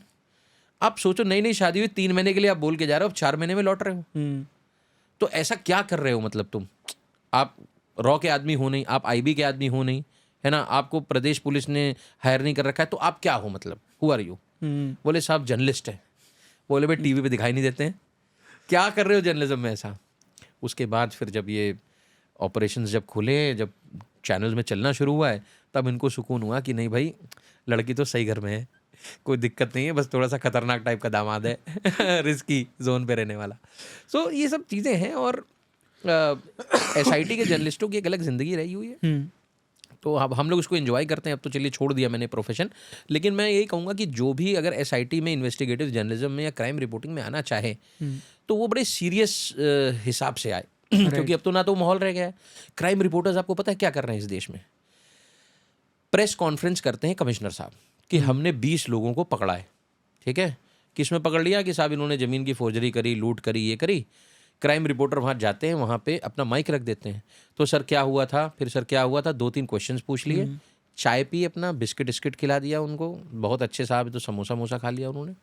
आए, उन्होंने अपनी स्टोरी भेज दी, ठीक है, और एक पीटीसी करी वहाँ से खड़े होकर के, फला कैमरामैन के साथ मैं ये, और वो क्राइम रिपोर्टर बन गए। करेक्ट। अरे भाई कभी ये भी तो करके देखो। तुमने क्या कभी ये पूछा कि साहब जो 20 लोग आपने अरेस्ट करे हैं उसमें से आपने ये जानने की कोशिश करी कि कितने ओरिजिनल हैं और कितने नकली हैं? आपने किनको मुलजिम बना दिया उसमें? आपने किसका नाम इंक्लूड कर दिया? ये तो होता है ना क्राइम रिपोर्टर का काम। बिल्कुल। आप प्रेस कॉन्फ्रेंस होती है, पुलिस आपको बात नहीं करने देती उनसे, वो मास्क आजकल लगा लेते हैं। ठीक है, आप क्या हो? केवल एक इंफॉर्मेशन गैदरर की तरीके से आप इंफॉर्मेशन लेते हो अधिकारियों से और आप अपने उसमें चैनल पे छा जाते हो। आप सोचो, जिन लोगों के बारे में आप रिपोर्टिंग कर रहे हो उनको न्यायालय ने 3 महीने बाद बरी कर दिया, 2 महीने बाद बरी कर दिया, दोषमुक्त कर दिया। आपने तो उसका चेहरा गोल कर करके पुलिस लेके जा रही है, दिखा दिया ना आपने। तो आप कैसे जर्नलिस्ट हो? से जो हम ये बात कर रहे थे, इससे मुझे आपके एक दूसरे ऑपरेशन की याद आई जहाँ पे फेक एनकाउंटर्स हो रहे थे, क्रिमिनल्स की अदला बदली हो रही थी। तो इस केस के बारे में बात करते हैं जहाँ पे आपने एक्सपोज किया दया नायक को। दया नायक को देखिए, दया नायक जी का आपने नाम ले लिया है। वैसे मैं ये नहीं कहूँगा मैंने उन्हें एक्सपोज किया, वो 85 को ठोक चुके हैं अब तक, है ना। तो हम लोग जो है थोड़ा सा वैसे ही डर के चलते हैं। मैं ये नहीं कहूँगा एक्सपोज वाली, हाँ इट वॉज एन एक्सपोजे। पर दया नायक जी का जो ये पूरा मामला था, ये दरअसल पूरी मैं आपको स्टोरी बताता हूँ ये क्या था। ये है मामला सन 2010 या 11 का। और इसमें क्या था, मैं न्यूज़ एक्स में काम करता था और हमारे यहाँ पे एक हमारे बॉस थे वीके शशि कुमार, ज़बरदस्त जर्नलिस्ट रहे हुए हैं वो। अभी उन्होंने भी शायद जर्नलिज्म छोड़ दिया है, कुछ दूसरा काम कर रहे हैं। तो उन्होंने एक, हमारी एसआईटी की टीम थी, इसमें 8-10 लोग थे। तो उन्होंने एक मीटिंग बुलाई, उन्होंने बोला भाई कुछ एक बहुत इम्पॉर्टेंट है और थोड़ा सा मतलब रिस्की भी है, कौन करेगा? तो मैं तो अपना, हमें ब्लैकबेरी का उस समय वो मिला हुआ था ऑफिस की तरफ से, तो मैं उसी को देख रहा था, स्क्रॉल कर रहा था, है ना। तो मैंने देखा ऑल ऑफ अ सडन सब लोग मेरी तरफ देख रहे थे पीछे कि मतलब ये बयाना इनको दे दो यही करेंगे। तो मैंने कहा यार क्या, मैं उनकी बात नहीं सुन पाया था। तो मैंने कहा क्या हुआ? तो फिर सर ने बोला, रिपीट किया, बोले कि मुंबई जाना है और गुजरात रहना है अंडर कवर। तो मैंने कहा सर क्या है पूरा मैटर? तो उन्होंने बोला जो करेगा उसी को बताएंगे हम, ज़्यादा लोगों को बताएंगे तो मामला भी बहुत बहुत रिस्की होता है ना, ज़रा सी आपने आउट कर दिया मामला। तो खैर मैंने कहा कि ठीक है सर मैं कर दूंगा, बताओ। तो उन्होंने मुझे बताया कि गुजरात में एक मैटर ऐसा आया कि एक हाई कोर्ट में एफिडेविट फाइल हुआ। देखिए, जो इन्वेस्टिगेटिव स्टोरी का जो आइडिया होता है वो कहीं ना कहीं से तो निकलता है ना।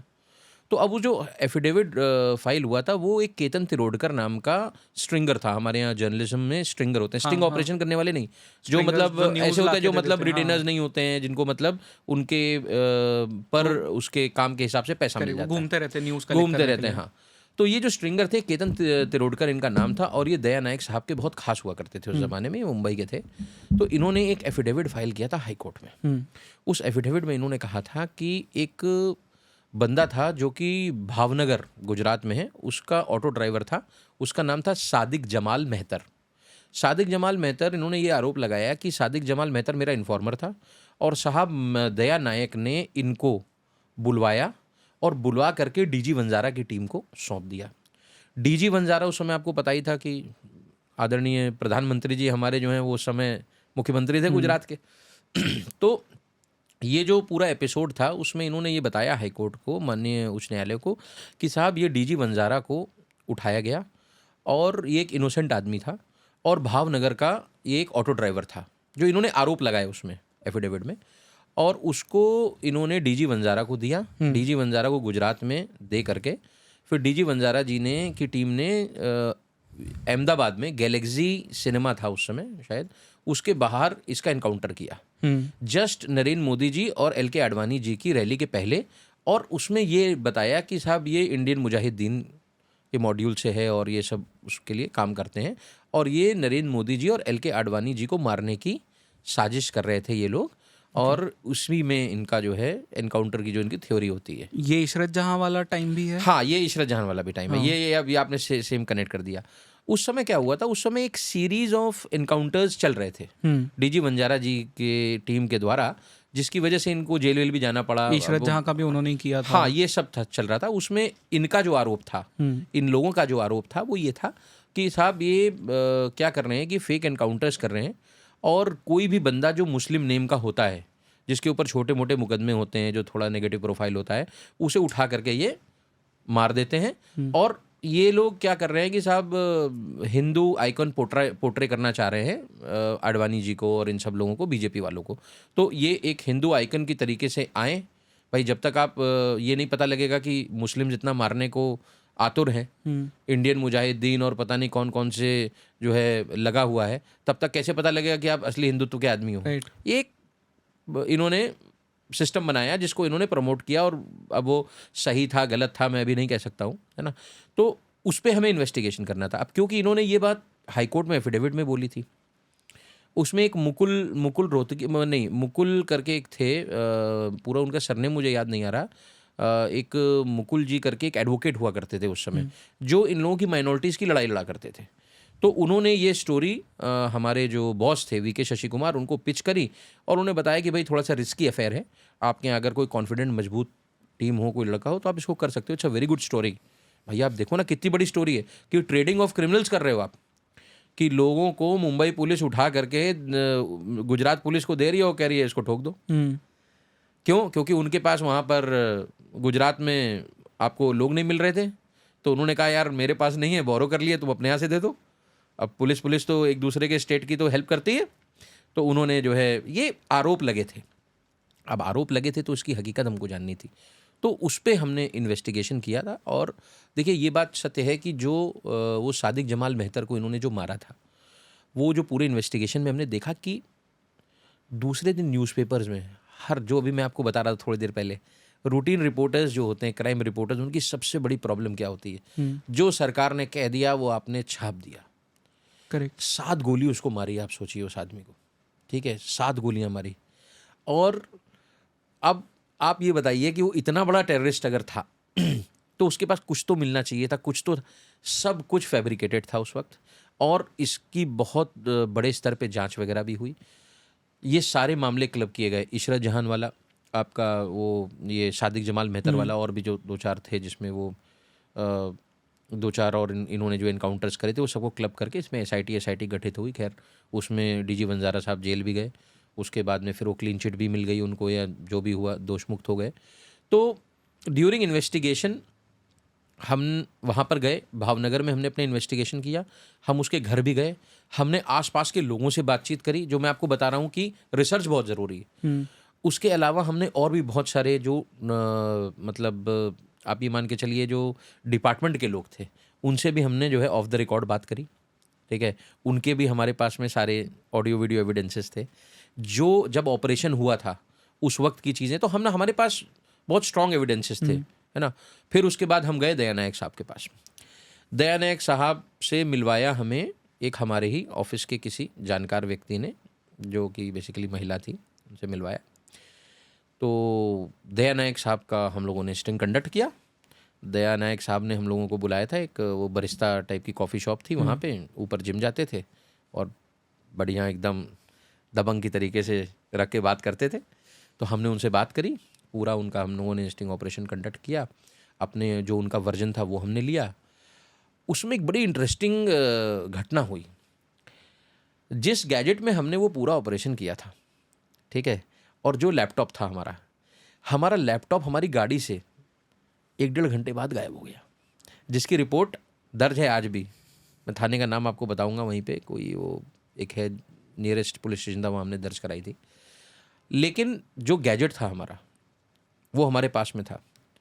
अब जब हम ऑफिस आते हैं तो इतना ह्यू एंड क्राई मचा हुआ था। उस बंदे को पता लग गया था कि हमारा ऑपरेशन हुआ है, ऑफिस में हमने ओके बोल दिया था, और ये सब चीज़ें जल्दी लीक हो जाती हैं। आप समझ लीजिए दया नायक साहब का इतना प्रभाव, इतना इन्फ्लुएंस है कि वो स्टिंग ऑपरेशन चला नहीं। केवल उनके कोट्स चले, जो वो बोल रहे थे वो केवल कोट्स चले। क्योंकि जो हमारे मुंबई ब्यूरो में जो जर्नलिस्ट थी, वो उसने बिल्कुल हंगामा मचा दिया था।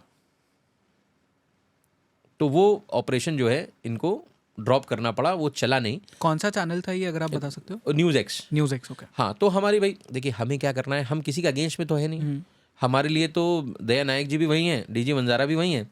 हमें तो सब्जेक्ट दिया जाता है कि आप इस पर काम करके दे दो। हमने अपना एविडेंस उठा के दे दिया।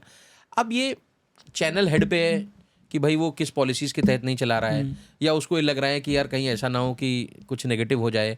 उनकी लीगल पॉलिसीज़ होती हैं। पर स्टिंग में ऐसा था क्या जो चला नहीं? अब वो कुछ उन्होंने जो भी चीज़ें बताई कि भाई उन्होंने सादिक जमाल मेहतर के बारे में बताया। उन्होंने बोला कि वो शकील का टेलीफोन ऑपरेटर था और वो दुबई में था। तो anybody who is Shakeel's telephone operator, अगर मैं उनकी बात मान भी लूँ तो ये लोग भी तो बहुत सारे लोग रखते हैं ना काम पे। अब वो ज़रूरी थोड़ी ना है कि वो शकील के लिए अंडरवर्ल्ड का काम कर रहा हो, या चलिए अगर वो कहीं से उससे कनेक्टेड भी है, पर वो नरेंद्र मोदी जी और LK आडवाणी जी को उड़ाने थोड़ी आया होगा। आप उससे इस चीज़ में अरेस्ट कर लेते कि भाई तुम शकील के टेलीफोन ऑपरेटर रहे हो और तुम संदिग्ध हो, तुम यहाँ आए हो, मैं तुम्हारा वेरिफिकेशन करूँगा, देखूंगा तुम्हारे पास कुछ कट्टा, कारतूस, बम या कोई मैप वैप, ये सब तरीके की तो चीज़ें नहीं है। आप उसको उस हिसाब से कर लेते। लेकिन जो उसको मारा गया वो गलत था। तो वो अपनी स्टोरी बता रहे थे दया नायक साहब। केतन तिरोडकर के बारे में उन्होंने बताया कि खुद टेंटेड पत्रकार है, गलत है, इसने जो एफिडेविट दिया हुआ है ये भी बहुत गड़बड़ है, और वो सारी चीज़ें। मतलब दया नायक जी बहुत ही ज़बरदस्त बेहतरीन ऑफिसर में से हैं, मैं तो ये मानता हूँ। लेकिन अगर आपके ऊपर एलिगेशन कुछ लगा है, आपको जस्टिफाई करना पड़ेगा। आप हाथ नहीं झाड़ सकते उससे। तो ये तमाम चीज़ें थी। आज भी वो जो स्टोरी है जो न्यूज़ एक्स में पड़ी थी, वो स्टोरी भी गायब है। मेरी सारी स्टोरीज न्यूज़ एक्स की पड़ी हुई हैं। आप मायावती टैक्स देख लीजिए, आप और स्टोरीज देख लीजिए। दया नायक साहब की नहीं है। कुछ तो एक्स फैक्टर है उनमें। अभी सुन रहे होंगे तो गुस्सा आ रहा होगा उनको। मुझे कॉल आ जाएगा सर। नहीं, हम भी बात कर लेंगे, माफी तलाफी कर देंगे कि साहब कुछ गलत मत सोचना। तो ये मैं आपको सीक्वेंस बता रहा हूँ कि इस तरीके का ये पूरा सीक्वेंस हुआ। खैर हमने पूरा इन्वेस्टिगेशन करके अपना पूरे SIT का हमने जो भी हमें मिला हुआ था दायित्व हमने करके उनको दिया। तो उसमें अब उनका था, अब बाद में कुछ एक्शंस हुए होंगे नहीं होंगे, बाद में दया नायक जी के ऊपर भी कुछ वो चल रहा था डिपार्टमेंटल उसमें। तो उसके बाद वो भी बहाल हो गए। तो देखिए हमारा तो काम है कि हम अपनी जांच करके दें, बाकी तो न्यायालय सबसे बड़ा है ना इस देश में। अब हम किसी के पीछे नहीं पड़ते हैं कि साहब हमने तो ये दिखाया था, आपने इनको क्यों छोड़ दिया। हमारे लिए एक स्टोरी है, हमने स्टोरी की तरह से उसको दिखा दिया। अब वही वाली बात है, आप ज़्यादा पीछे पड़ेंगे तो फिर आपकी खबर आएगी। पर सर उस टाइम पे आई थिंक 1990s का जो टाइम था और 2000s का जो टाइम था, दया नायक बहुत ज़्यादा फेमस एक ऑफिसर थे उस वक्त। प्रदीप शर्मा दूसरे थे। प्रदीप शर्मा जी को तो जेल भी हुई बाद में। रिसेंटली बाहर आए थे वो। तो फेक एनकाउंटर्स तो हो रहे थे, मतलब कोई कुछ भी कह ले, बट वो ब्लूप्रिंट आज भी देखने मिलता है। जो एक अभी रिसेंटली बदलापुर में एक एनकाउंटर हुआ, सेम ब्लूप्रिंट की जो एक रेप अक्यूज था, पुलिस के होल्स्टर से गन निकाल के शूट करने की कोशिश की, पुलिस ने रिटर्न फायर में उसकी मौत हो गई। ये सच में हो रहे थे? मतलब इसके हमारे पास में कोई प्रूफ्स है क्योंकि अब भी बातें तो वही होती है कि पुलिस अपना काम कर रही थी, दूसरा जगह ह्यूमन राइट्स वाले बोलते हैं कि नहीं, फेक एनकाउंटर्स हुए। देखिए कुछ चीज़ें होती है समाज में, जब गंदगी बहुत ज़्यादा हो जाती है ना, क्या होता है कि आपका ड्रेनेज पाइप है एक, तो वो बीच बीच में आप साफ़ करते रहें, ठीक है। जब उसमें बहुत ज़्यादा गंदगी हो जाती है तो आपको उसमें केमिकल डालना पड़ता है। पुलिस की जो कार्रवाई है केमिकल की तरीके से है। ये मैं नहीं कहूँगा कि फेक एनकाउंटर्स करने चाहिए, जस्टिफाइड नहीं है, अनलॉफुल है। लेकिन अब जैसे आप वो बदलापुर वाली बात बता रहे हैं, है ना, उसमें लोगों की मांग हो गई थी तो शायद पुलिस को करना पड़ा और पुलिस को शाबाशी भी मिली। करेक्ट, बहुत लोगों का बहुत, उन पे हाँ। वो था। तो मैं ये नहीं कहता हूँ कि भाई पुलिस को ये सब काम करने चाहिए, है ना, ये तो गलत है, किसी की जान लेना हो जो भी है। अब कसाब को आप देख लीजिए, कसाब तो टेररिस्ट था, कितना बड़ा सबको पता था। उस जैसे आदमी का भी डिफेंस था, हजारों पन्ने का उसका डिफेंस तैयार था, है ना। तो मुझे लगता है कि जो एक कानून व्यवस्था हमारे देश में बनाई गई है कॉन्स्टिट्यूशन में, उसको फॉलो करना चाहिए। और कानून के हिसाब से भी और ऊपर वाले के हिसाब से भी न्याय आज नहीं कल होता ही है। श्योर। थोड़ा सा डिले हो जाता है। अब आप उसको फ्री तो छोड़ नहीं रहे हो कि दोबारा आकर के किसी को मारेगा, लूटपाट करेगा। पर ठीक है, पुलिस का अपना कार्य प्रणाली है, हम लोग उसमें ज़्यादा कमेंट नहीं करते हैं। लेकिन ये अनलॉफुल तो है, और देखिए ये अभी भी हो रहा है, आगे भी होता आएगा। इसमें आप ये क्वेश्चन नहीं कर सकते हैं। अब एक ही थ्योरी सबकी एक ही जैसी रहती है। करेक्ट। कभी भी एनकाउंटर की थ्योरी बदली, आप बताइए मुझे। ये तो कभी भी नहीं हुआ। चाहे आप यूपी पुलिस देख लीजिए, चाहे पंजाब पुलिस देख लीजिए, चाहे आप दिल्ली पुलिस देख लीजिए, किसी की थ्योरी नहीं बदली। हमारे यहाँ एक उत्तराखंड ऐसा स्टेट है जहाँ पे एनकाउंटर्स अब नहीं होते। उसमें भी क्यों नहीं होते हैं? क्योंकि इतना बड़ा उन्होंने फेक एनकाउंटर कर दिया था जिसमें 7 पुलिस वाले जेल में। ये क्या बता सकते हो इसके बारे में? हाँ, मैं इसके बारे में बिल्कुल आपको बताऊंगा। तो ऐसा भी होता रहा है। रणवीर एनकाउंटर था, उसमें जो है एक स्टूडेंट को इन्होंने मार दिया था। ये खालिस्तान वाला? नहीं नहीं नहीं नहीं, अच्छा, नहीं। दूसरा ही है। हाँ हाँ हाँ। Okay. तो उसमें हमारे यहाँ 7 पुलिसकर्मी जेल में है। वो बहुत बड़ा था। उसके बाद से हमारे उत्तराखंड में इस तरीके की चीज़ें नहीं होती। तो ये तो सर देखिए वही वाली बात है। अब कौन सच कर रहा है, कौन हो सकता है कुछ ओरिजिनल भी होते हों, है ना। कुछ ऐसे ड्रेडेड क्रिमिनल्स होते हैं जो मुकीम काला जैसे लोग हैं, जो कैराना वाले थे, वो तो उनका भी जो है हो गया काम। लेकिन वो तो ऐसे ड्रेडेड क्रिमिनल्स को मैं जानता हूँ, वो तो उस टाइम पे मैं कैराना में था जिस टाइम पे, तो मैंने उसका देखा था सिस्टम क्या ज़बरदस्त था। वो तो ओपन फायर कर देता पुलिस वालों पे। तो ऐसे ड्रेडेड क्रिमिनल्स भी होते हैं। उनके पास AK-47 भी है, 9mm की पिस्टल्स भी हैं। बिल्कुल। पुलिस वालों से उन्होंने कार्बाइन छिना ली है, वो भी उनके पास में है। तो ऐसे लोगों का फिर इलाज भी उस हिसाब से होता है। सर, क्योंकि हम यूनिफॉर्म्स, मैन इन यूनिफॉर्म की बात कर रहे हैं, एक और आपने जो स्टोरी कवर की है which was about honour killing in uniforms, khap panchayat जो है हरियाणा में, उसके ऊपर, इसके बारे में बताइए सर। देखिए अगेन ये जो स्टोरी आई थी, ये भी आई थी हमारे पास हाई कोर्ट के एक ऑर्डर से। उसमें हाई कोर्ट ने कुछ कहीं लिखा था ऐसा कि ये जितनी भी ऑनर किलिंग्स होती हैं, ये कहीं ना कहीं इसमें जो लोकल जो प्रशासन है, जो पुलिस प्रशासन है, उसके इन्वॉल्वमेंट के बिना ऐसा नहीं हो सकता। जैसे आपकी लड़की का अफेयर हो गया कहीं, वो किसी के साथ भाग गई, गोत्र वाले मैटर में भी अगर मान के चलिए ऐसा है कि सेम गोत्र वाले से उसको प्यार हो गया, शादी कर ली उसने बिना बताए, तो आपके पास इतनी हिम्मत नहीं कि आप उसकी हत्या कर दें। इसमें हर हाल में लोकल पुलिस एडमिनिस्ट्रेशन इन्वॉल्व होता है। ये बेसिकली जिस्ट था उसका, लब्बो लबाब उस ऑर्डर का था। हरिंदर बवेजा हमारी एडिटर इन्वेस्टिगेशन हुआ करती थी। आज तक हेडलाइंस टुडे में न्यूज़ एक्स के बाद, विदया नायक के ऑपरेशन के जस्ट बाद मुझे कॉल आ गई थी वहाँ से, because it was a big story. तो मैंने हेडलाइंस टुडे ज्वाइन ही करी थी। तो हेडलाइंस टुडे में ये जो स्टोरी थी, ये मतलब जो हमारी मैम ने हमको बताई थी, हमारी एडिटर मैडम ने, तो ये बड़ी प्रायोरिटी पे लेने के लिए बात थी, क्योंकि बहुत सेंसिटिव और ज्वलनशील मुद्दा था ये। तो हमने एक रियलिटी चेक किया। उस रियलिटी चेक में हमने क्या किया कि हम अलग अलग थानों में गए। We visited different police stations of Haryana, some parts of Haryana and some parts of western UP. वहाँ पे हमने डायरेक्ट SHO को ये बताया कि सर मेरी जो बहन है, my sister is absconding with a boy, ठीक है, who is of some other caste, for due to some love affair angle वाला thing, and we have got a tip that they will be coming near your police station in your jurisdiction.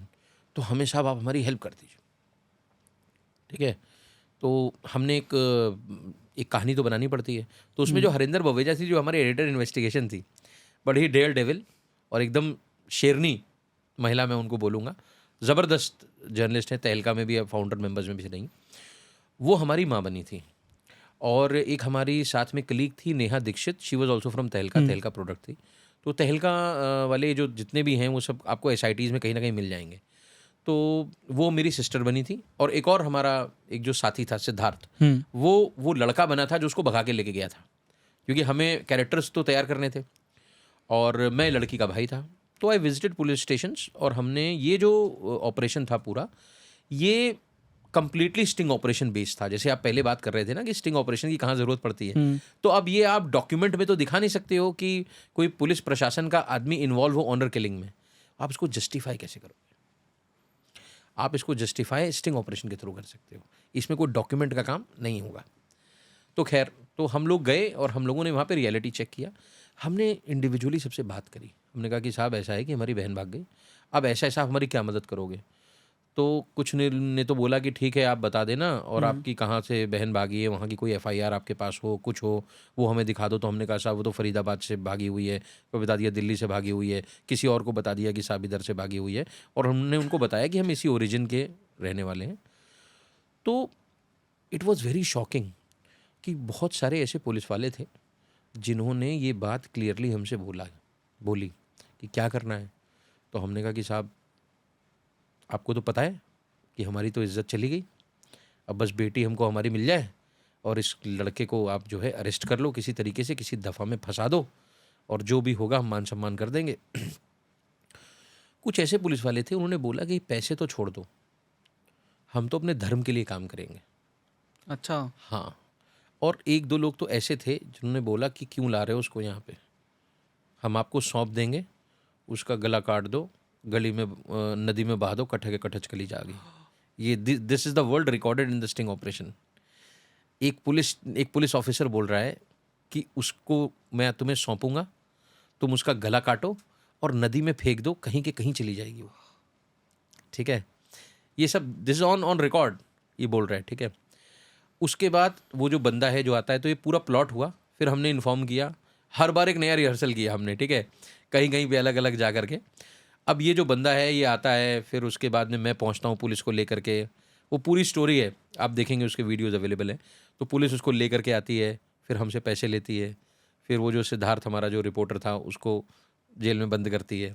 ठीक है, और उसके बाद में जो नेहा है, नेहा को हमको सौंप देती है। तो इस तरीके से अलग अलग जगह पे इंसिडेंट्स होते हैं, तो वो सब सारा ऑन रिकॉर्ड होता है।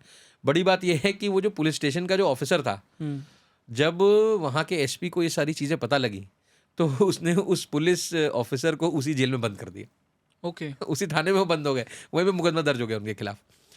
तो फिर उसके बाद एक बड़ा चैलेंज ये आया, क्योंकि ये खाप से रिलेटेड मैटर था। तो जैसे मैंने आपको कश्मीर के बारे में बताया, लोकल वहाँ की पुलिस, वहाँ के लोग सब एक ही आवाम, एक ही जगह से, वैसे ही हरियाणा है, करेक्ट, वैसे वेस्टर्न UP है।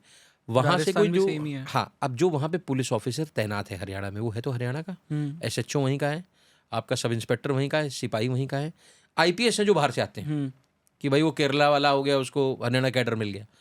अब वो हैं तो सब उसी मिजाज के लोग, उन्होंने बचपन से यही सारी चीज़ें प्रैक्टिस करी हैं, उन्होंने यही सब चीज़ें देखी हैं कि हमारे यहाँ पर मान सम्मान के लिए कत्ल भी हो जाता है और अपनी बेटियों को भी मार दिया जाता है। ऐसे उन्होंने अपने अड़ोस पड़ोस में, परिवार में, सब जगह ये देखा है। तो अब उनकी थिंकिंग अब तक बदल नहीं पाई है। मेजॉरिटी में ऐसे लोग भी वहाँ पर अभी मौजूद हैं। यही हाईकोर्ट ने बोला था, यही हमने अपने इन्वेस्टिगेशन में जनता को दिखाया, विच वॉज वेरी शॉकिंग। इसके अंदर कोई एक्शन हुआ उस? हाँ हाँ, एक्शन हुआ। मैं उसके बाद बताऊँ, जो बड़ा हम लोगों के लिए क्या था कि जो खाप का पूरा मैटर था, भाई खाप के लिए ही तो वो लोग काम कर रहे थे। हिंदी में जो प्रोग्राम टेलीकास्ट हुआ था उसका नाम था खाकी में खाप। मतलब जिस तरीके से खाप, मैं विद ऑल ड्यू रिस्पेक्ट खाप को कुछ बुरा नहीं बोल रहा हूँ, गलत नहीं बोल रहा हूँ, खाप के अपने उसूल हैं, वो उनके हिसाब से चल रहे हैं। मैं देश के संविधान के हिसाब से बात कर रहा हूँ। आप हत्या नहीं कर सकते किसी की, ठीक है। खाप के अपने उसूल हैं, वो करते हैं। वो ऐसा भी है कि जो लड़के लड़की भाग गए, विदेश भाग गए, 4-5 साल, 6 साल, 7 साल बाद उनके लड़की के ताऊ के चाचा के लड़कों ने उनको ढूंढ के मार दिया कपल्स को। कितने ऐसे मामले 7 साल बाद, 10 साल बाद वो कह देते हैं जब मिलेगी तब मारेंगे। अब वो उनके ऊपर है, उनकी स्वेच्छा है। लेकिन पुलिस इसमें क्या रोल प्ले करती है, ये बहुत बड़ी बात थी। तो जब हम इसकी तारीख पे जाते थे तो हमारे लिए बड़ी मुश्किल हो जाती थी, क्योंकि वहाँ पे खाप सक्रिय थी।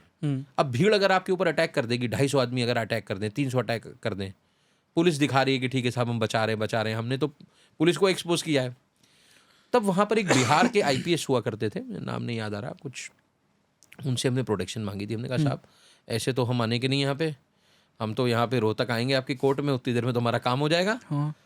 तो ये जो चैलेंजेस हैं ये बड़े ही मतलब बहुत मुश्किलात का सामना करना पड़ता है इन सब चीज़ों में। तो वो जो खाप वाला जो पूरा ये सीन था वो यही था। और उसमें जो बाद में जो डिफ़िकल्टीज आई, कैसे हमने किसी तरीके से क्लोज हुआ ये मैटर जो भी हुआ, क्योंकि हम लोगों ने फिर ज़्यादा इंटरेस्ट नहीं लिया था, स्टोरी ऑन एयर हो चुकी थी, बाकी अपना लीगल वाले देखें, पुलिस को अपना जो करना था वो करें। तो ये था वो मामला जी। बट काफ़ी शॉकिंग है ये कि मतलब जिन लोगों पे ये दायित्व है कि वो सोसाइटी को सेफ रखे, वही ऐसी चीज़ें कर रहे हैं। भले ही फिर वो मुंबई हो, गुजरात हो, हरियाणा हो, यूपी हो, बिहार हो, कहीं पे भी। But this is the sad state of our society. क्या कर सकते हैं सब। जब आप इन ऑपरेशंस पे जाते थे, रेड्स पे जाते थे, तो कहीं कुछ मतलब कुछ इंटरेस्टिंग इवेंट बता सकते हो कि कुछ हुआ हो? बहुत सारे इवेंट होते थे हम लोगों के साथ। तो जैसे रेड्स वगैरह में जब आप जाते हैं, कुछ होता है, तो एक तो सबसे बड़ी बात तो ये होती है कि देखिए ये काम कैसे करती है चीज़ें, मैं आपको बताता हूँ। हम लोगों का प्रोफाइल डिस्टिंग्विश्ड क्यों है। एक जर्नलिस्ट है, क्राइम जर्नलिस्ट, उसने अपनी खबर दिखा दी।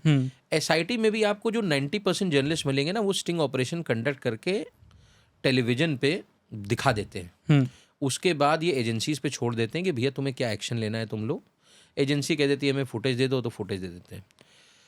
जब मेरा जो उदय हो रहा था, मेरा जो सिस्टम जब आ रहा था, तो मैंने कहा यार इसको एक अलग सिस्टम पे लेके जाओ, जॉइंट ऑपरेशंस। यानी हम एविडेंस पुलिस को देंगे लेकिन उसको चलाएंगे नहीं। चलाएंगे हम कब? जब अरेस्टिंग हो रही होगी तो दिखाएंगे क्या हो रहा है, फिर उसके पीछे कैसे हुआ, why police sprung into action, वो हम कब दिखाएंगे? जब हमारा ये ऑपरेशन पहले जो आपका अरेस्टिंग्स हैं, रेड्स हैं, ये पहले कंडक्ट होंगी। उसके बाद हम दिखाएंगे ये इनसाइड स्टोरी क्या थी, फिर हम बताएंगे, ओनरशिप लेंगे कि ये ऑपरेशन हमारा था और हमारे बेहस पे ये सारी चीज़ें हुई। अब क्या हुआ कि आप जा रहे हो किसी उसमें, आपने पुलिस को एविडेंस दिए। सबसे पहले तो क्या है कि पुलिस कई बार ये सोचती थी कि यार क्या ही झंझट में पड़ना, क्या करना है ना। और कई बार ये भी होता था कि वो लोग ये भी सोचते थे कि यार इसको किसी तरीके से अवॉइड भी कर दिया जाए। पर हम लोग रेड्स वगैरह करते थे पुलिस के साथ में। और 2-3 इंसिडेंट्स आपको बताऊंगा। एक तो हुआ था कि कानपुर में एक यशस्वी यादव करके एक एसएसपी हुआ करते थे, काफ़ी डेयर डेविल थे और सुलझे हुए व्यक्ति थे। तो वो इन सब चीज़ों का उनको बड़ा टेस्ट था, स्टिंग ऑपरेशंस का, इन्वेस्टिगेटिव जर्नलिज्म का। तो हमने किया था इंडियन मुजाहिदीन और ये जो अलग अलग जो मोस्ट वांटेड क्रिमिनल्स हैं उनके हम लोगों ने जो फ़ोटोज़ हैं उसका वो फ़ोटोज़ लगा करके हमने उनके नाम रेंडमली लिख करके, जैसे सुभाष चौबे या आशुतोष सिंह, ऐसे करके हमने उनके ड्राइविंग लाइसेंस बनवा लिए। ओके। कुछ ऐसे ड्राइविंग लाइसेंस बनवा लिए जो उन्हीं के नाम पे थे और फोटो भी उनका था। Driving licence, can you beat that? Correct. तो ऐसे एक पूरा गिरोह था कानपुर में आरटीओ में जो ये काम करता था। तो वो हमने पूरा ऑपरेशन किया। ऑपरेशन करने के बाद में हमने अधिकारियों को बताया कि sir this is what is happening. तो उन्होंने कहा चलो एक रेड कंडक्ट करते हैं, पकड़ते हैं इनको सालों को, आज करा जाए। तो वहाँ पे हम लोग गए। वहाँ पे गए तो वहाँ की ये स्थिति थी कि वहाँ पे पुलिस ने पूरा घेर रखा था आरटीओ। हम लोग गए अंदर, पकड़ा धकड़ी शुरू हुई, सारी चीज़ें हुई।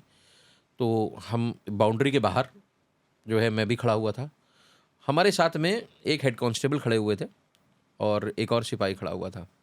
ऊपर से मुंडेर से जो एक होती है बाउंड्री है, वहाँ से एक आदमी कूदा और उसने कूदने के बाद ऐसे ऐसे हाथ झाड़े, बोले इतने दिन हो गए हमें कोई ना पकड़ पाओ। ठीक है।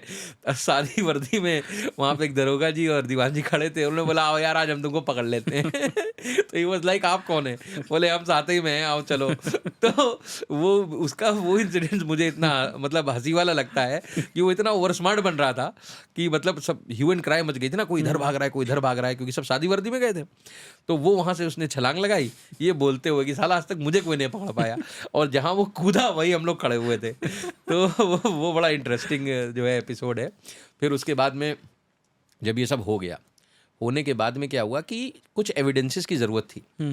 तो मैंने अपने इन्फॉर्मर को फ़ोन किया। मैंने कहा यार ये जो फॉर्म्स, मतलब पहले क्या था वो उसमें कार्ड, जैसे आपके ड्राइविंग लाइसेंस के जो अभी कार्ड बन रहे हैं प्लास्टिक के, वैसे नहीं बनते थे।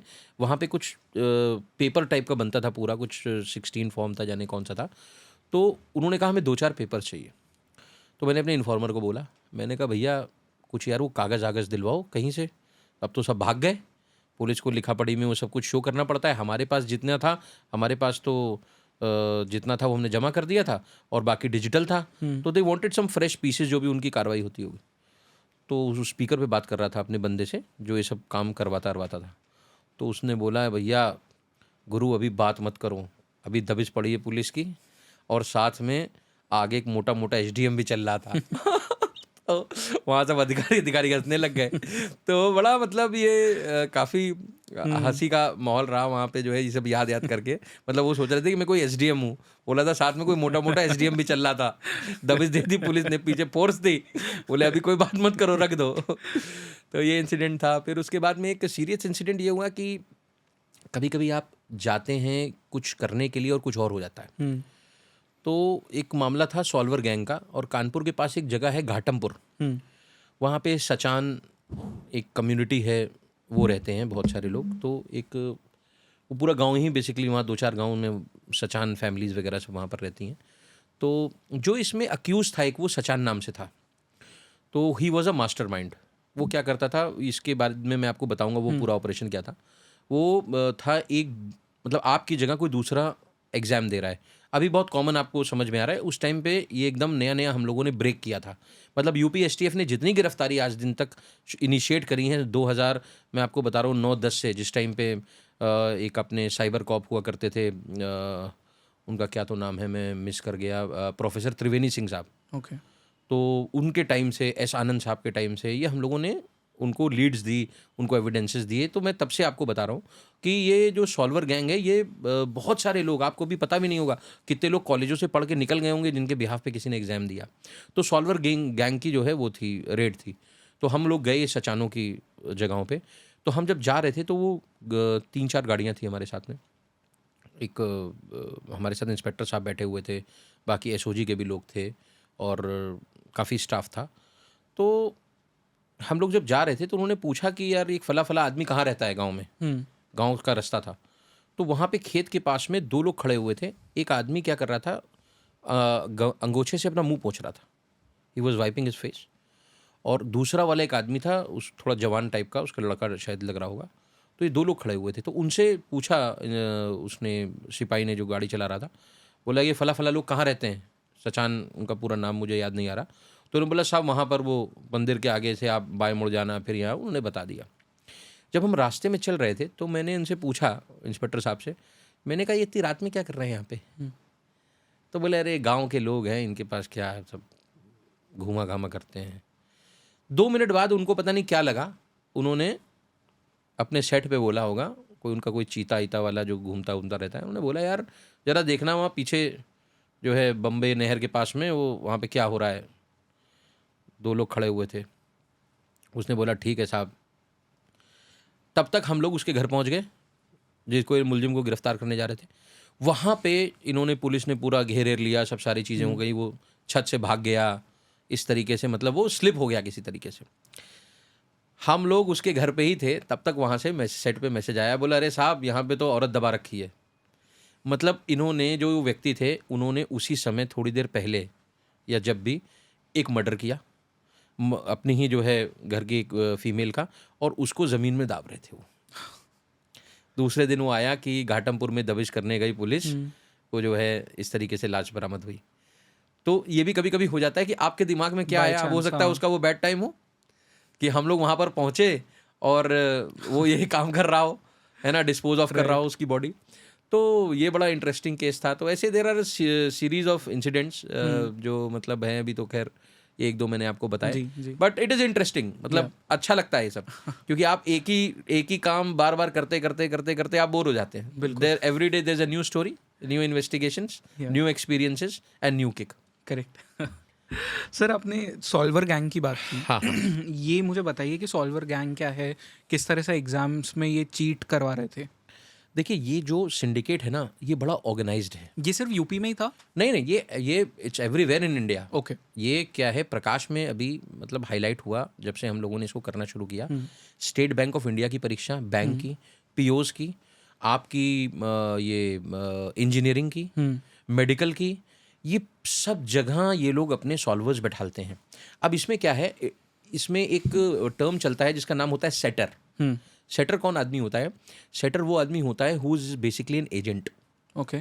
जो ब्राइट बच्चे होते हैं, जो अच्छे कॉलेजेस में पढ़ाई करते हैं, जिनकी अच्छी रैंक आई होती है, यूपीटीयू हो गया, आईआईटी हो गया, एचबीटीआई हो गया, इनके जो ये जो बच्चे होते हैं, जो जैसे यूपीटीयू में भी जो अच्छे कॉलेजेस हैं, उनके कुछ बच्चे होते हैं, उनको ये लोग क्या करते हैं, जो थोड़े गरीब परिवार से होते हैं, उनको ये लोग अपने साथ किसी न किसी कनेक्शन से उठालते बैठालते हैं, उनके शौक़ पूरे करते हैं, किसी को अच्छी अच्छी जगहों पे ले गए, खिला पिला दिया। आजकल आपको पता है यूथ किस में चल रहा है। तो इनको ये लोग क्या करते हैं, फंसा लेते हैं, इनके ऊपर स्पेंड करना शुरू कर देते हैं। इनकी गैंग में लड़कियां भी होती हैं, अच्छी अच्छी लड़कियों से इनकी फ्रेंडशिप करवा देते हैं। फिर उसके बाद ये एक बड़ा सिस्टमेटिक प्रोसीजर है जिसके तहत ये लोग काम करते हैं। ये सब हमने अपने इन्वेस्टिगेशन में दिखाया। अब वो लड़कियां क्या करती हैं, वो भी सेटर के ही अंडर में हैं, उसी से सैलरी ले रही हैं। उनका काम क्या होता है, इस तरीके के लड़कों के साथ अफेयर करके फिर उसके बाद उनकी एक्सपेक्टेशंस बढ़नी, फिर धीरे धीरे से उनको तैयार कर लेना। हाँ। अब ये क्या करते हैं कि जैसे आपको एग्ज़ाम देना है, आपको कोई एजेंट सेटर के पास ले गया, आपने बोला कि भाई, उसने बोला कि मैं तुम्हारी जगह, आपको फॉर एग्जांपल एसबीआई का पेपर देना है, बैंक पीओ का, उसने बोला मैं तुम्हारी जगह आदमी बैठा दूंगा, उसका रेट होगा 20 लाख। आपने कहा ठीक है। उसने क्या किया कि आप जो बंदा पेपर देगा, एक कोई ब्रिलियंट स्टूडेंट होगा जिनको ये सेट करके रखते हैं, उसको ये लालच देते हैं 2-3 लाख, 4 लाख, 5 लाख रुपए का, और उससे बोलते हैं भाई तुमको बैठना है। अब आपकी मेरी कदकाठी थोड़ी अलग है, ठीक है, तो हमारी कदकाठी का कोई आदमी ढूंढा जाएगा। ऐसा तो है नहीं कि हमारी जगह किसी 40 किलो वाले को बैठाल दिया जाएगा। तो सेम आइडेंटिकल लगने वाले आदमी को ये लोग लेते हैं। फिर इनके पास एक्सपर्ट्स होते हैं फोटोशॉप के। आपकी जो फोटो होगी वो आप दोगे सेटर को, और जो बैठने वाला बंदा है उसकी फ़ोटो होगी। दोनों को इस तरीके से फ़ोटोशॉप से मर्ज किया जाएगा कि अगर कोई आदमी देखेगा, आपके हाथ में है अगर एडमिट कार्ड, तो आप लगेगा आपकी फ़ोटो है, अगर उसके हाथ में है तो लगेगा यार उसकी है। मिक्स एंड मैच हो जाते हैं फीचर्स कुछ। आजकल तो टेक्नोलॉजी बहुत आगे हो गई, उस समय तो ये बड़ी नए तरीके से होती थी चीज़ें। अब आपका फ़ोटो बन गया, आपने अपने डॉक्यूमेंट्स जमा कर दी। डॉक्यूमेंट्स जमा होने के बाद में आपने अपना एडवांस दे दिया। डॉक्यूमेंट्स कौन से, आपकी 12वीं 8वीं के जमा कर लेते हैं, ठीक है, थोड़ा श्योरिटी के लिए कि बाकी पैसे, पीडीसी चेक्स आपने दे दिए। फिर क्या है, ये सेंटर पे भेजते हैं, आपकी जगह पेपर दे आया बंदा। जब इनिशियल लेवल पे हुआ तो ये तो बहुत सिंपल चल रहा था। बाद में क्या हुआ कि जैसे जैसे रिविलेशंस हुए, रिवील हुई चीज़ें कि यार ऐसा ऐसा हो रहा है, फोटोशॉप हो जाता है, दस्तखत ये लोग फर्ज कर देते हैं, प्रैक्टिस करते रहते हैं। ये जो बच्चे होते हैं जो एग्ज़ाम में बैठते हैं, इनको इतना वेल ट्रेंड किया जाता है, इनका कॉन्फिडेंस इतना ज़बरदस्त रखा जाता है कि डरना नहीं है। कई बार तो ये लड़ जाते हैं एग्ज़ाम सेंटर में, कहते हैं साहब मेरी फ़ोटो है, मेरा एग्ज़ाम मत ख़राब करो वरना मैं आपके खिलाफ कार्रवाई हो जाएगी। ओके। देखने वाला ये सोचता है, जब हम लोग कई बार रेड्स पे जाते थे तो पुलिस के अधिकारी भी डरते थे कभी कभी। भाई वो कहते थे कि साहब इनकी इन्फॉर्मेशन पता नहीं पक्की है कि नहीं, अगर खुदा ना खास्ता वो बंदा सही निकला, उसका पेपर डिस्टर्ब हो गया, उसने स्यू कर दिया आपको, तो हमारी तो नौकरी चली जाएगी। How you can rely on these people.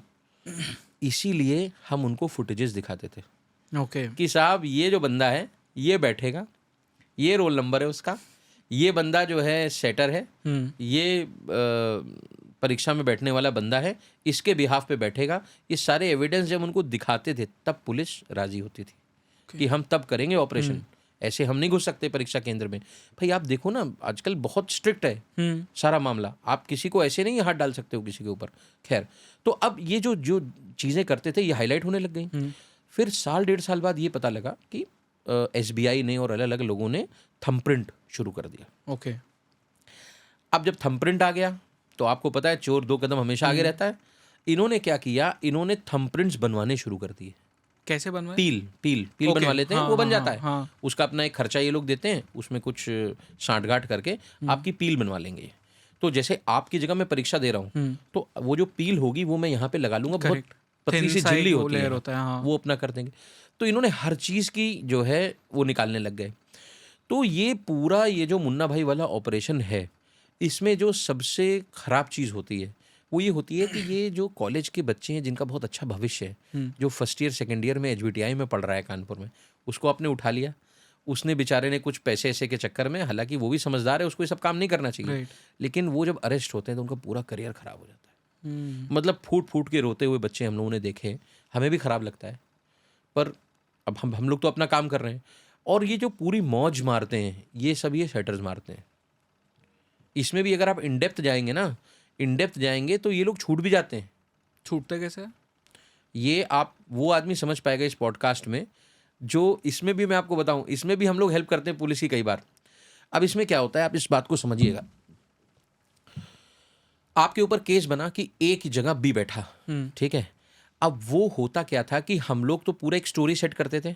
हम लोग बोलते थे कि भाई ये बंदा है, जो जिसकी जगह लोग बैठ रहे होते हैं वो भी हमारा ही बंदा होता था, क्योंकि हम तो रियलिटी चेक कर रहे होते थे। तो आप तो एग्जिस्ट ही नहीं करते हो ना। आपका Correct, मैंने हाँ। बताया प्रशांत कुमार की जगह मुझे कोई बंदा चाहिए, तो उन्होंने किसी निशांत कुमार को लगा दिया, पर प्रशांत कुमार तो हमारा बंदा है, क्योंकि हम पूरा स्टिंग ऑपरेशन कर रहे हैं। तो वहां पे इनको कोर्ट में फायदा मिल जाता था कि साहब जब ए की जगह बी बैठ रहा है पर ए एग्जिस्ट ही नहीं कर रहा है, तो फिर बी ने अपराध क्या किया। अच्छा, समझ लूपहोल रहे हो? ढूंढ लिया उन्होंने वो लूप होल ढूंढ लिया उन्होंने। तो ये बहुत सारी चीजें हैं, पर हम फिर दूसरे उसमें जाते हैं। हमने कहा चलो ठीक है, बैठा नहीं, तुमने पैसे किस हिसाब से ले लिए, किस बात के ले लिए, अपराध तो सिद्ध हो रहा है, पर ये कोर्ट में बच जाते थे। तो उसके लिए भी आईओ हमारे पास दौड़ता था, कहता था भैया पंडित जी को जिसमें रास्ता बताओ, तुम लोग तो ऑपरेशन करते रहते हो, यहाँ विवेचना पे विवेचना हमारे ऊपर आ जाती थी। अच्छा, उस समय क्या होता था, एसटीएफ इन्वेस्टिगेशन नहीं करती थी। एसटीएफ, यूपी एसटीएफ के पास इन्वेस्टिगेशन के पावर्स अभी हाल में आए हैं। एसटीएफ का काम ये होता था कि हमारे साथ ऑपरेशन करते थे, हम उनको असिस्ट करते थे, और वो जो मुल्जिम होता था, जो भी मतलब आपका अपराधी होता था, उनको वो लोग अरेस्ट करके जो संबंधित थाना होता है, जैसे फॉर एग्जांपल कानपुर में स्वरूप नगर है, या दिल्ली में डिफेंस कॉलोनी है, तो वहाँ के सेंटर से आपने पकड़ा तो आप उसको डिफेंस कॉलोनी थाने में आपने उसको जमा कर दिया। अब जो आगे की इन्वेस्टिगेशन होगी वो वहाँ का आईओ करेगा। अब एसटीएफ के पास बहुत सारे पावर्स आ गए कि अब वो अपना इन्वेस्टिगेशन भी कर सकती है, they can write letters also, they can do various multitasking things. तो ये सॉल्वर गैंग का बहुत ज़बरदस्त सिस्टम चला, अब और रिफाइंड हो गया है। अब सेंटर सेट होते हैं। अच्छा, अब क्या होता है कि जैसे मान के चलिए आपने इन सेटर से बात कर ली, तो अब आपको सॉल्वर की ज़रूरत नहीं है, ऑनलाइन एग्जाम है, आप वहाँ पर जाएंगे, आपको वहीं का जो सेंटर का इन्विजिलेटर है उसको ये लोग कॉम्प्रोमाइज़ करा लेते हैं, सेंटर्स को कॉम्प्रोमाइज़ करा लेते हैं, और वहाँ का इन्विजिलेटर ही आपको चिट दे देता है। अच्छा, ए का 2 नंबर का सी हो गया, 3 नंबर का डी हो गया, ऐसे करके आपको वो मिल जाता है। बीच में आपने सुना होगा जो ये मेडिकल वाले हैं, ये लोग इक्विपमेंट्स यूज़ करने लग गए थे, उसी तरीके के इक्विपमेंट जो हम लोग यूज़ करते हैं, हाईटेक इक्विपमेंट्स से, जिसमें चीटिंग के लिए यूज़ करते थे, वो आज भी चल रहा है। तो ये वक्त वक्त पे इनकी मोडस ऑपरेंडी बदलती रहती है, लेकिन मकसद एक ही होता है, पैसा। और उसमें बेचारे फंसते कौन है, जो लोग अपना 4th ईयर कंप्लीट करके एक बहुत अच्छा हैंडसम पैकेज ले सकते हैं। यार आप सोचो, आईआईटी का बंदा, ठीक है, वैसे उस तरीके के स्टूडेंट छोटे छोटे पैसों में कॉम्प्रोमाइज़ हो रहे हैं। उनको ये नहीं समझ में आ रहा है कि भाई हम अभी यहाँ से निकलेंगे एचबीटीआई से, आईआईटी से, ऐसे बड़े बड़े कॉलेजों से, तो आईएम से, तो हम अपने आप ही जो है बहुत अच्छा पैकेज ले लेंगे। Just a matter of 3 to 4 years वो मर जाते हैं इसमें। और ये आज भी चल रहा है। ये चल रहा है। जो पकड़े जाते हैं, पकड़ लिए जाते हैं। बाकी अब चीज़ें बहुत स्ट्रिक्ट कर दी हैं इन्होंने, लेकिन फिल्टर बहुत लगा दिया। बहुत सारे ऐसे इन्वेस्टिगेशन थे जिसमें हमने बताया कि साहब बैंकों में लोग नौकरी कर रहे हैं जिनके बिहाफ पे कोई दूसरा आदमी अब हुआ। अब ये कैसे पता लगता है, आप सेटर हो, मैंने आपसे बात किया, आपने बोला अरे वो जो स्टेट बैंक में वो भी काम कर रहा है राहुल, उसका हमने 3 साल पहले कराया है, हमने वेरीफाई कर लिया। फला है बैंक ऑफ बड़ौदा में काम कर रहा है, हमने लगवाया। ठीक है, फिर बाकी पुलिस के ऊपर है वो कितना निकालती है, वो खुद की मार्केटिंग करने में फंस जाते हैं, वो फंस जाते हैं। तो ये है किसी भी इन्वेस्टिगेटिव जर्नलिस्ट के लिए या इन जनरल जर्नलिस्ट के लिए, पुलिस ऑफिसर्स के लिए, उनका जो नेटवर्क होता है, उनका जो इन्फॉर्मर्स का एक नेटवर्क होता है, ये बहुत ज़्यादा इंपॉर्टेंट होता है। इसे बिल्ड कैसे किया जाता है, और कभी कभार सिचुएशंस ऐसे भी हो जाते होंगे जहाँ पे जो इन्फॉर्मर आपको कुछ इन्फॉर्मेशन दे रहा है वो अपनी जान जोखिम में डाल के दे रहा है, तो अगर उसके ऊपर कुछ आँच आ रही हो तो उसे कैसे बचाते हो आप? देखिए, हम लोगों का जो बैकबोन है वो इन्फॉर्मेशन सिस्टम है। इस देश में चाहे सीबीआई हो, चाहे ईडी हो, चाहे आईबी हो, ये पूरा देश इन्फॉर्मेशन पे चलता है। अगर आपके पास इन्फॉर्मेशन है तो आपके पास वो एक लीड है, आप उसे डेवलप कर लो, उसके बिना तो आप कुछ कर ही नहीं सकते। फिर अब ये जो इन्फॉर्मर्स होते हैं कौन होते हैं, पहले मैं आपको ये बताता हूँ। ये ज़्यादातर पुलिस से टूटे हुए लोग होते हैं। पुलिस से टूटे हुए लोग मतलब जो जैसे पुलिस के लिए काम कर रहे हैं, ठीक है। अब पुलिस के लिए जो इन्फॉर्मर्स काम करते हैं वो ज़्यादातर टेंटेड होते हैं, मतलब 90% वो खुद छोटी मोटी क्रिमिनल चोरी चकोरी में इस तरीके के होते हैं। फिर वो साहब के दरोगा जी के नज़दीक बनने के लिए उनको 2-4 बार इसके बारे में बता दिया।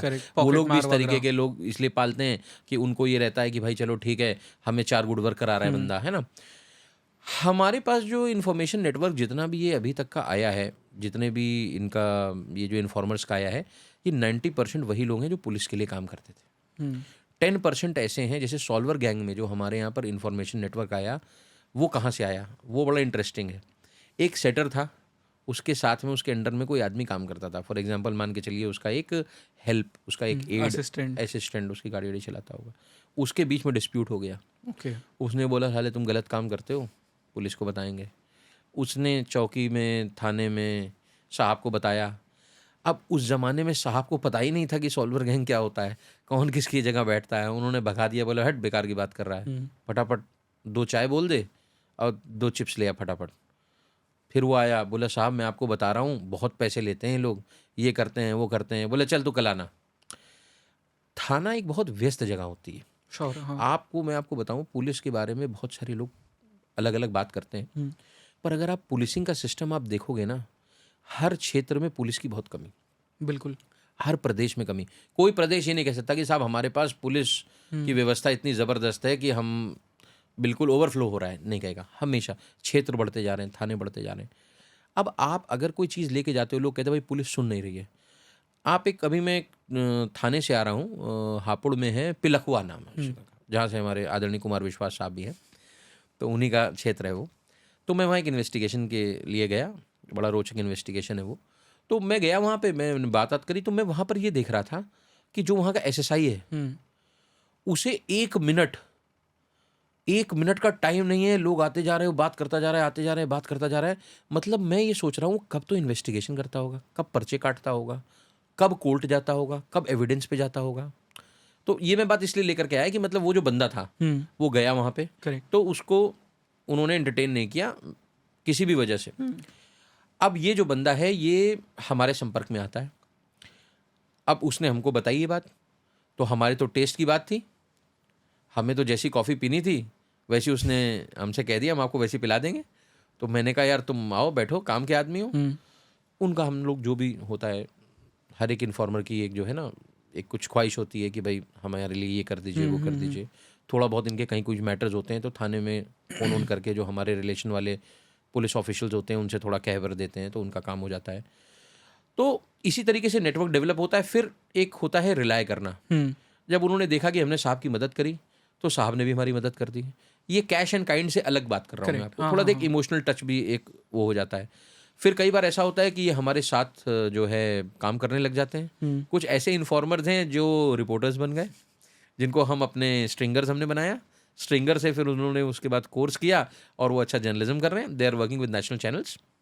ऐसे भी लोग हैं। भाई आपका मोटिव तो अच्छा है ना, तो आप तो आदमी से बोलोगे कि भाई वहाँ से उठ करके तुम्हारा जो जासूसी वाला नेटवर्क है उसको सही जगह लगाओ। करेक्ट।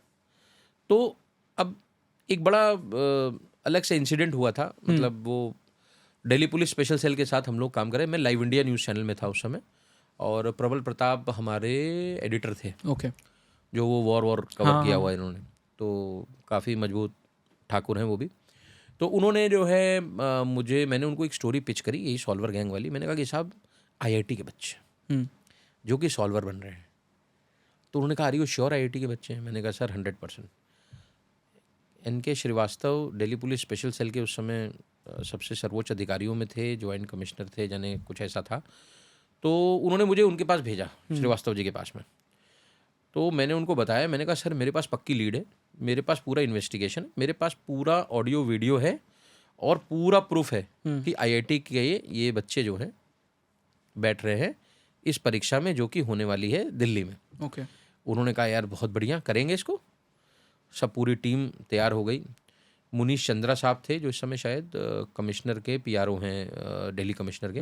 वो उस समय वहाँ पे थे, ACP थे, जाने कुछ सन था वही 2013-14 का होगा। तो पूरी टीम रेडी थी, सब कुछ था, हमने उनको दिया। तो एक बहुत अच्छा गुड वर्क था। आप सोचो एक ऐसा रैकेट जो कि IIT के बच्चों को सॉल्वर की तरीके से बैठा रहा है, बिग स्कूप नो। करेक्ट। अब उसमें हुआ क्या, टेक्निकलिटी समझिए।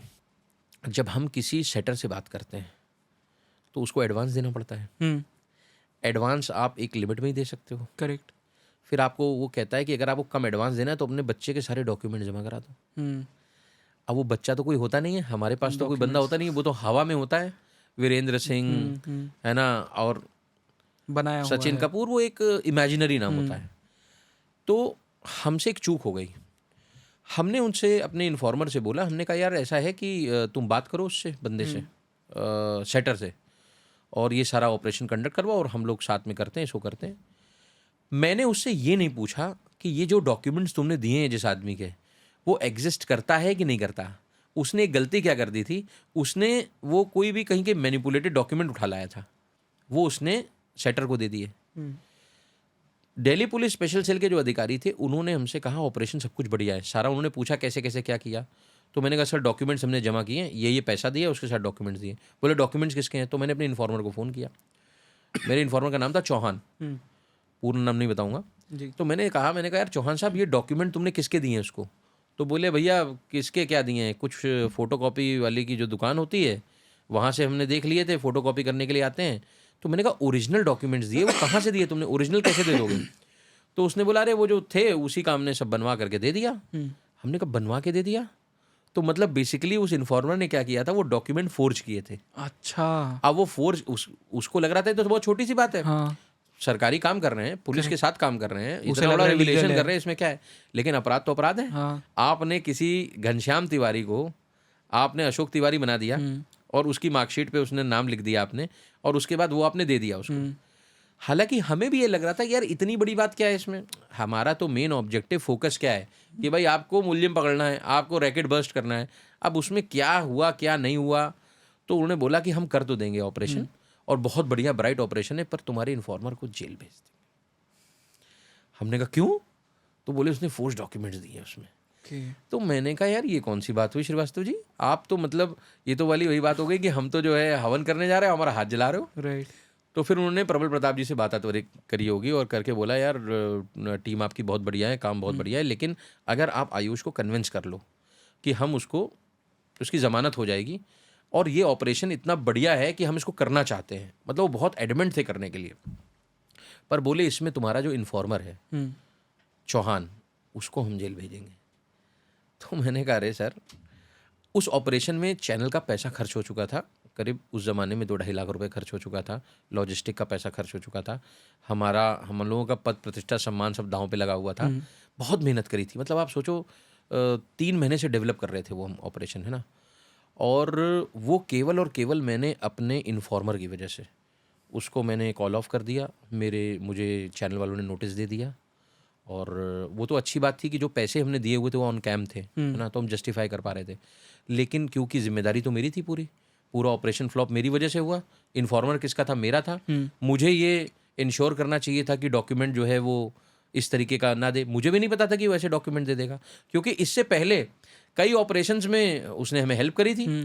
अच्छा, अगर हम किसी और का भी डॉक्यूमेंट हम दे देते तो वो अपना डॉक्यूमेंट हमें ओरिजिनल डॉक्यूमेंट कैसे देता? करेक्ट। कोई अपने ओरिजिनल डॉक्यूमेंट नहीं दे सकता।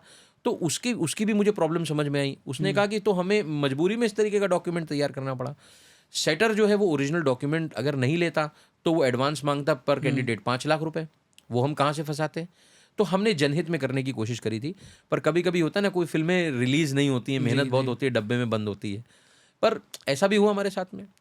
तो अब आपके पॉडकास्ट के थ्रू लोगों को पता लगेगा, लेकिन ये तो आज तक कभी मैंने इसके बारे में बात नहीं करी, चर्चा नहीं करी, हमारी टीम को ही पता है, पर ऐसा भी हो जाता है। तो कभी कभी, अब आप सोचिए उस आदमी ने मुझे गुड वर्क कराया कब से, आप सोच सकते हैं 2006-7 से वो मेरे साथ में लगा हुआ है, और 2014 में मैं उसको जेल भिजवा दूं? फेयर नहीं होगा फिर तो वो। जबकि मेरी जगह कोई दूसरा जर्नलिस्ट होता, वो कहता अरे ठीक है ये जाएगा, दूसरा आएगा। इन्फॉर्मर्स का बहुत बड़ा योगदान है एसआईटी में। तो ये थी पूरी घटना। जी। आपने जैसे कहा कि वो बैकबोन तो है, उनके बिना मतलब वो फर्स्ट लीड मिलना थोड़ा मुश्किल हो जाता है, और लीड अगर आपको कहीं और से मिल जाए तो भी अंदर से जो खबर लानी है वो तो काम वही करते हैं। बिल्कुल बिल्कुल बिल्कुल सर, बिल्कुल बिल्कुल सर। इस कॉन्वर्सेशन में हमने कई सारी बातें की है। आई थिंक लोगों को जो इन्वेस्टिगेटिव जर्नलिज्म के बारे में आज तक पता नहीं था, उन्हें वो सब चीज़ें पता चली होगी। अदरवाइज मैंने देखा है, और इनफैक्ट मैं खुद भी इसमें एक हिस्सा रहा हूँ कि जो स्टोरीज लोग देखते हैं, भले ही वो फिर टीवी चैनल्स पे हो या पॉडकास्ट के माध्यम से हो आज के ज़माने में, वो वही पुरानी स्टोरीज होती है। मैंने भी की है क्योंकि उसी पे व्यूज़ आते हैं, और मुझे लगता है कि व्यूज़ इसीलिए आते हैं क्योंकि लोगों ने कभी दूसरा पहलू देखा ही नहीं, एक्चुअली इन डेप्थ क्या होता है वो सब चीज़ें जानी ही नहीं। तो शायद इस कॉन्वर्सेशन को देखने के बाद उनका नज़रिया थोड़ा बदलेगा, शायद बिल्कुल बदलेगा। दाऊद इब्राहिम जेल्स में क्या होता है इससे थोड़ा आगे बढ़ेंगे, इससे थोड़ा आगे बढ़ेंगे क्योंकि क्राइम तो भतेरे तरीके के हो रहे हैं आज के ज़माने में। जो आपने ये सॉल्वर गैंग का कहा, बहुत कम लोग जानते होंगे शायद इसके बारे में, बहुत कम लोग जानते, बट चीज़ें तो हो रही है ये। बिल्कुल हो रही हैं। जो नई नई फिल्में बन रही हैं, इनको हम लोगों जैसे लोगों के साथ बैठ के इन डेप्थ रिसर्च करनी चाहिए, और हम बता सकते हैं इसमें क्या क्या चीज़ें हुई हैं। अभी तो ये तो एक बहुत छोटा सा आपका पॉडकास्ट है, इसमें बात है, ऐसे कितने केसेस हैं। और जो अभी एज अ स्पेशल कंसल्टेंट में काम कर रहा हूँ, है ना, तो उसमें भी बहुत सारे मामले निकलते हैं। तो ये एक क्या है कि पब्लिक को वही दिखता है, राइट, जो वो देख रहे हैं। जो बिहाइंड द सीन्स हैं वो आपको इन्वेस्टिगेटिव जर्नलिस्ट ही बता सकता है। बिल्कुल बिल्कुल। सर, इस पूरे कॉन्वर्सेशन के लिए बहुत बहुत धन्यवाद। आई होप कि ये पहला हमारा पॉडकास्ट और इसके बाद हम कहीं और करें, क्योंकि आपके पास में जो स्टोरीज़ है वो किसी और के पास नहीं है, और मुझे ये जानने में बहुत ज़्यादा इंटरेस्ट आता है और बहुत खुशी भी होती है कि एक्चुअली कोई जर्नलिस्ट है जो अच्छा काम कर रहा है। अदरवाइज़ आज जर्नलिज्म का जो हाल है शायद वो किसी जर्नलिस्ट को पसंद नहीं है, बट जो है वो है, दुनिया इसी से चल रही है, तो कुछ किया नहीं जा सकता। But sir, thank you so much पूरे मैं आपके conversation सारे के लिए। व्यूवर्स को भी जो है बहुत बहुत बधाई दे रहा हूँ कि इस तरीके का जो कंटेंट है आपके तक इसीलिए पहुँचा है क्योंकि आप देखना चाह रहे हैं, और ज़्यादा से ज़्यादा लोग इनको सब्सक्राइब करें, और ताकि आप इस तरीके की, क्योंकि इनकी जो मैं मेहनत देख रहा हूँ, ये मुंबई से आए हैं स्पेशली इसको करने के लिए, तो ये और भी तरीके से गैदर कर सकते थे चीज़ों को, लेकिन जो इसके पीछे जो मेहनत है उसको भी आप समझिए, और सबसे बड़ी बात जो ललक है कि हमें किस तरीके का कंटेंट, एक्चुअली जो ओरिजिनल कंटेंट है और जो यूनिक कंटेंट है वो अपने दर्शकों को देना है। तो बहुत अच्छी पहल करी आपने, आप बधाई के काबिल हैं, आपकी पूरी टीम बहुत ज़बरदस्त है। मेरी शुभकामनाएं, और कहीं पे भी हमारी कहीं पे भी ज़रूरत हो तो हम पैन इंडिया अवेलेबल है, तो आप कभी भी हमें बता सकते हैं। All thanks to you. Thank you.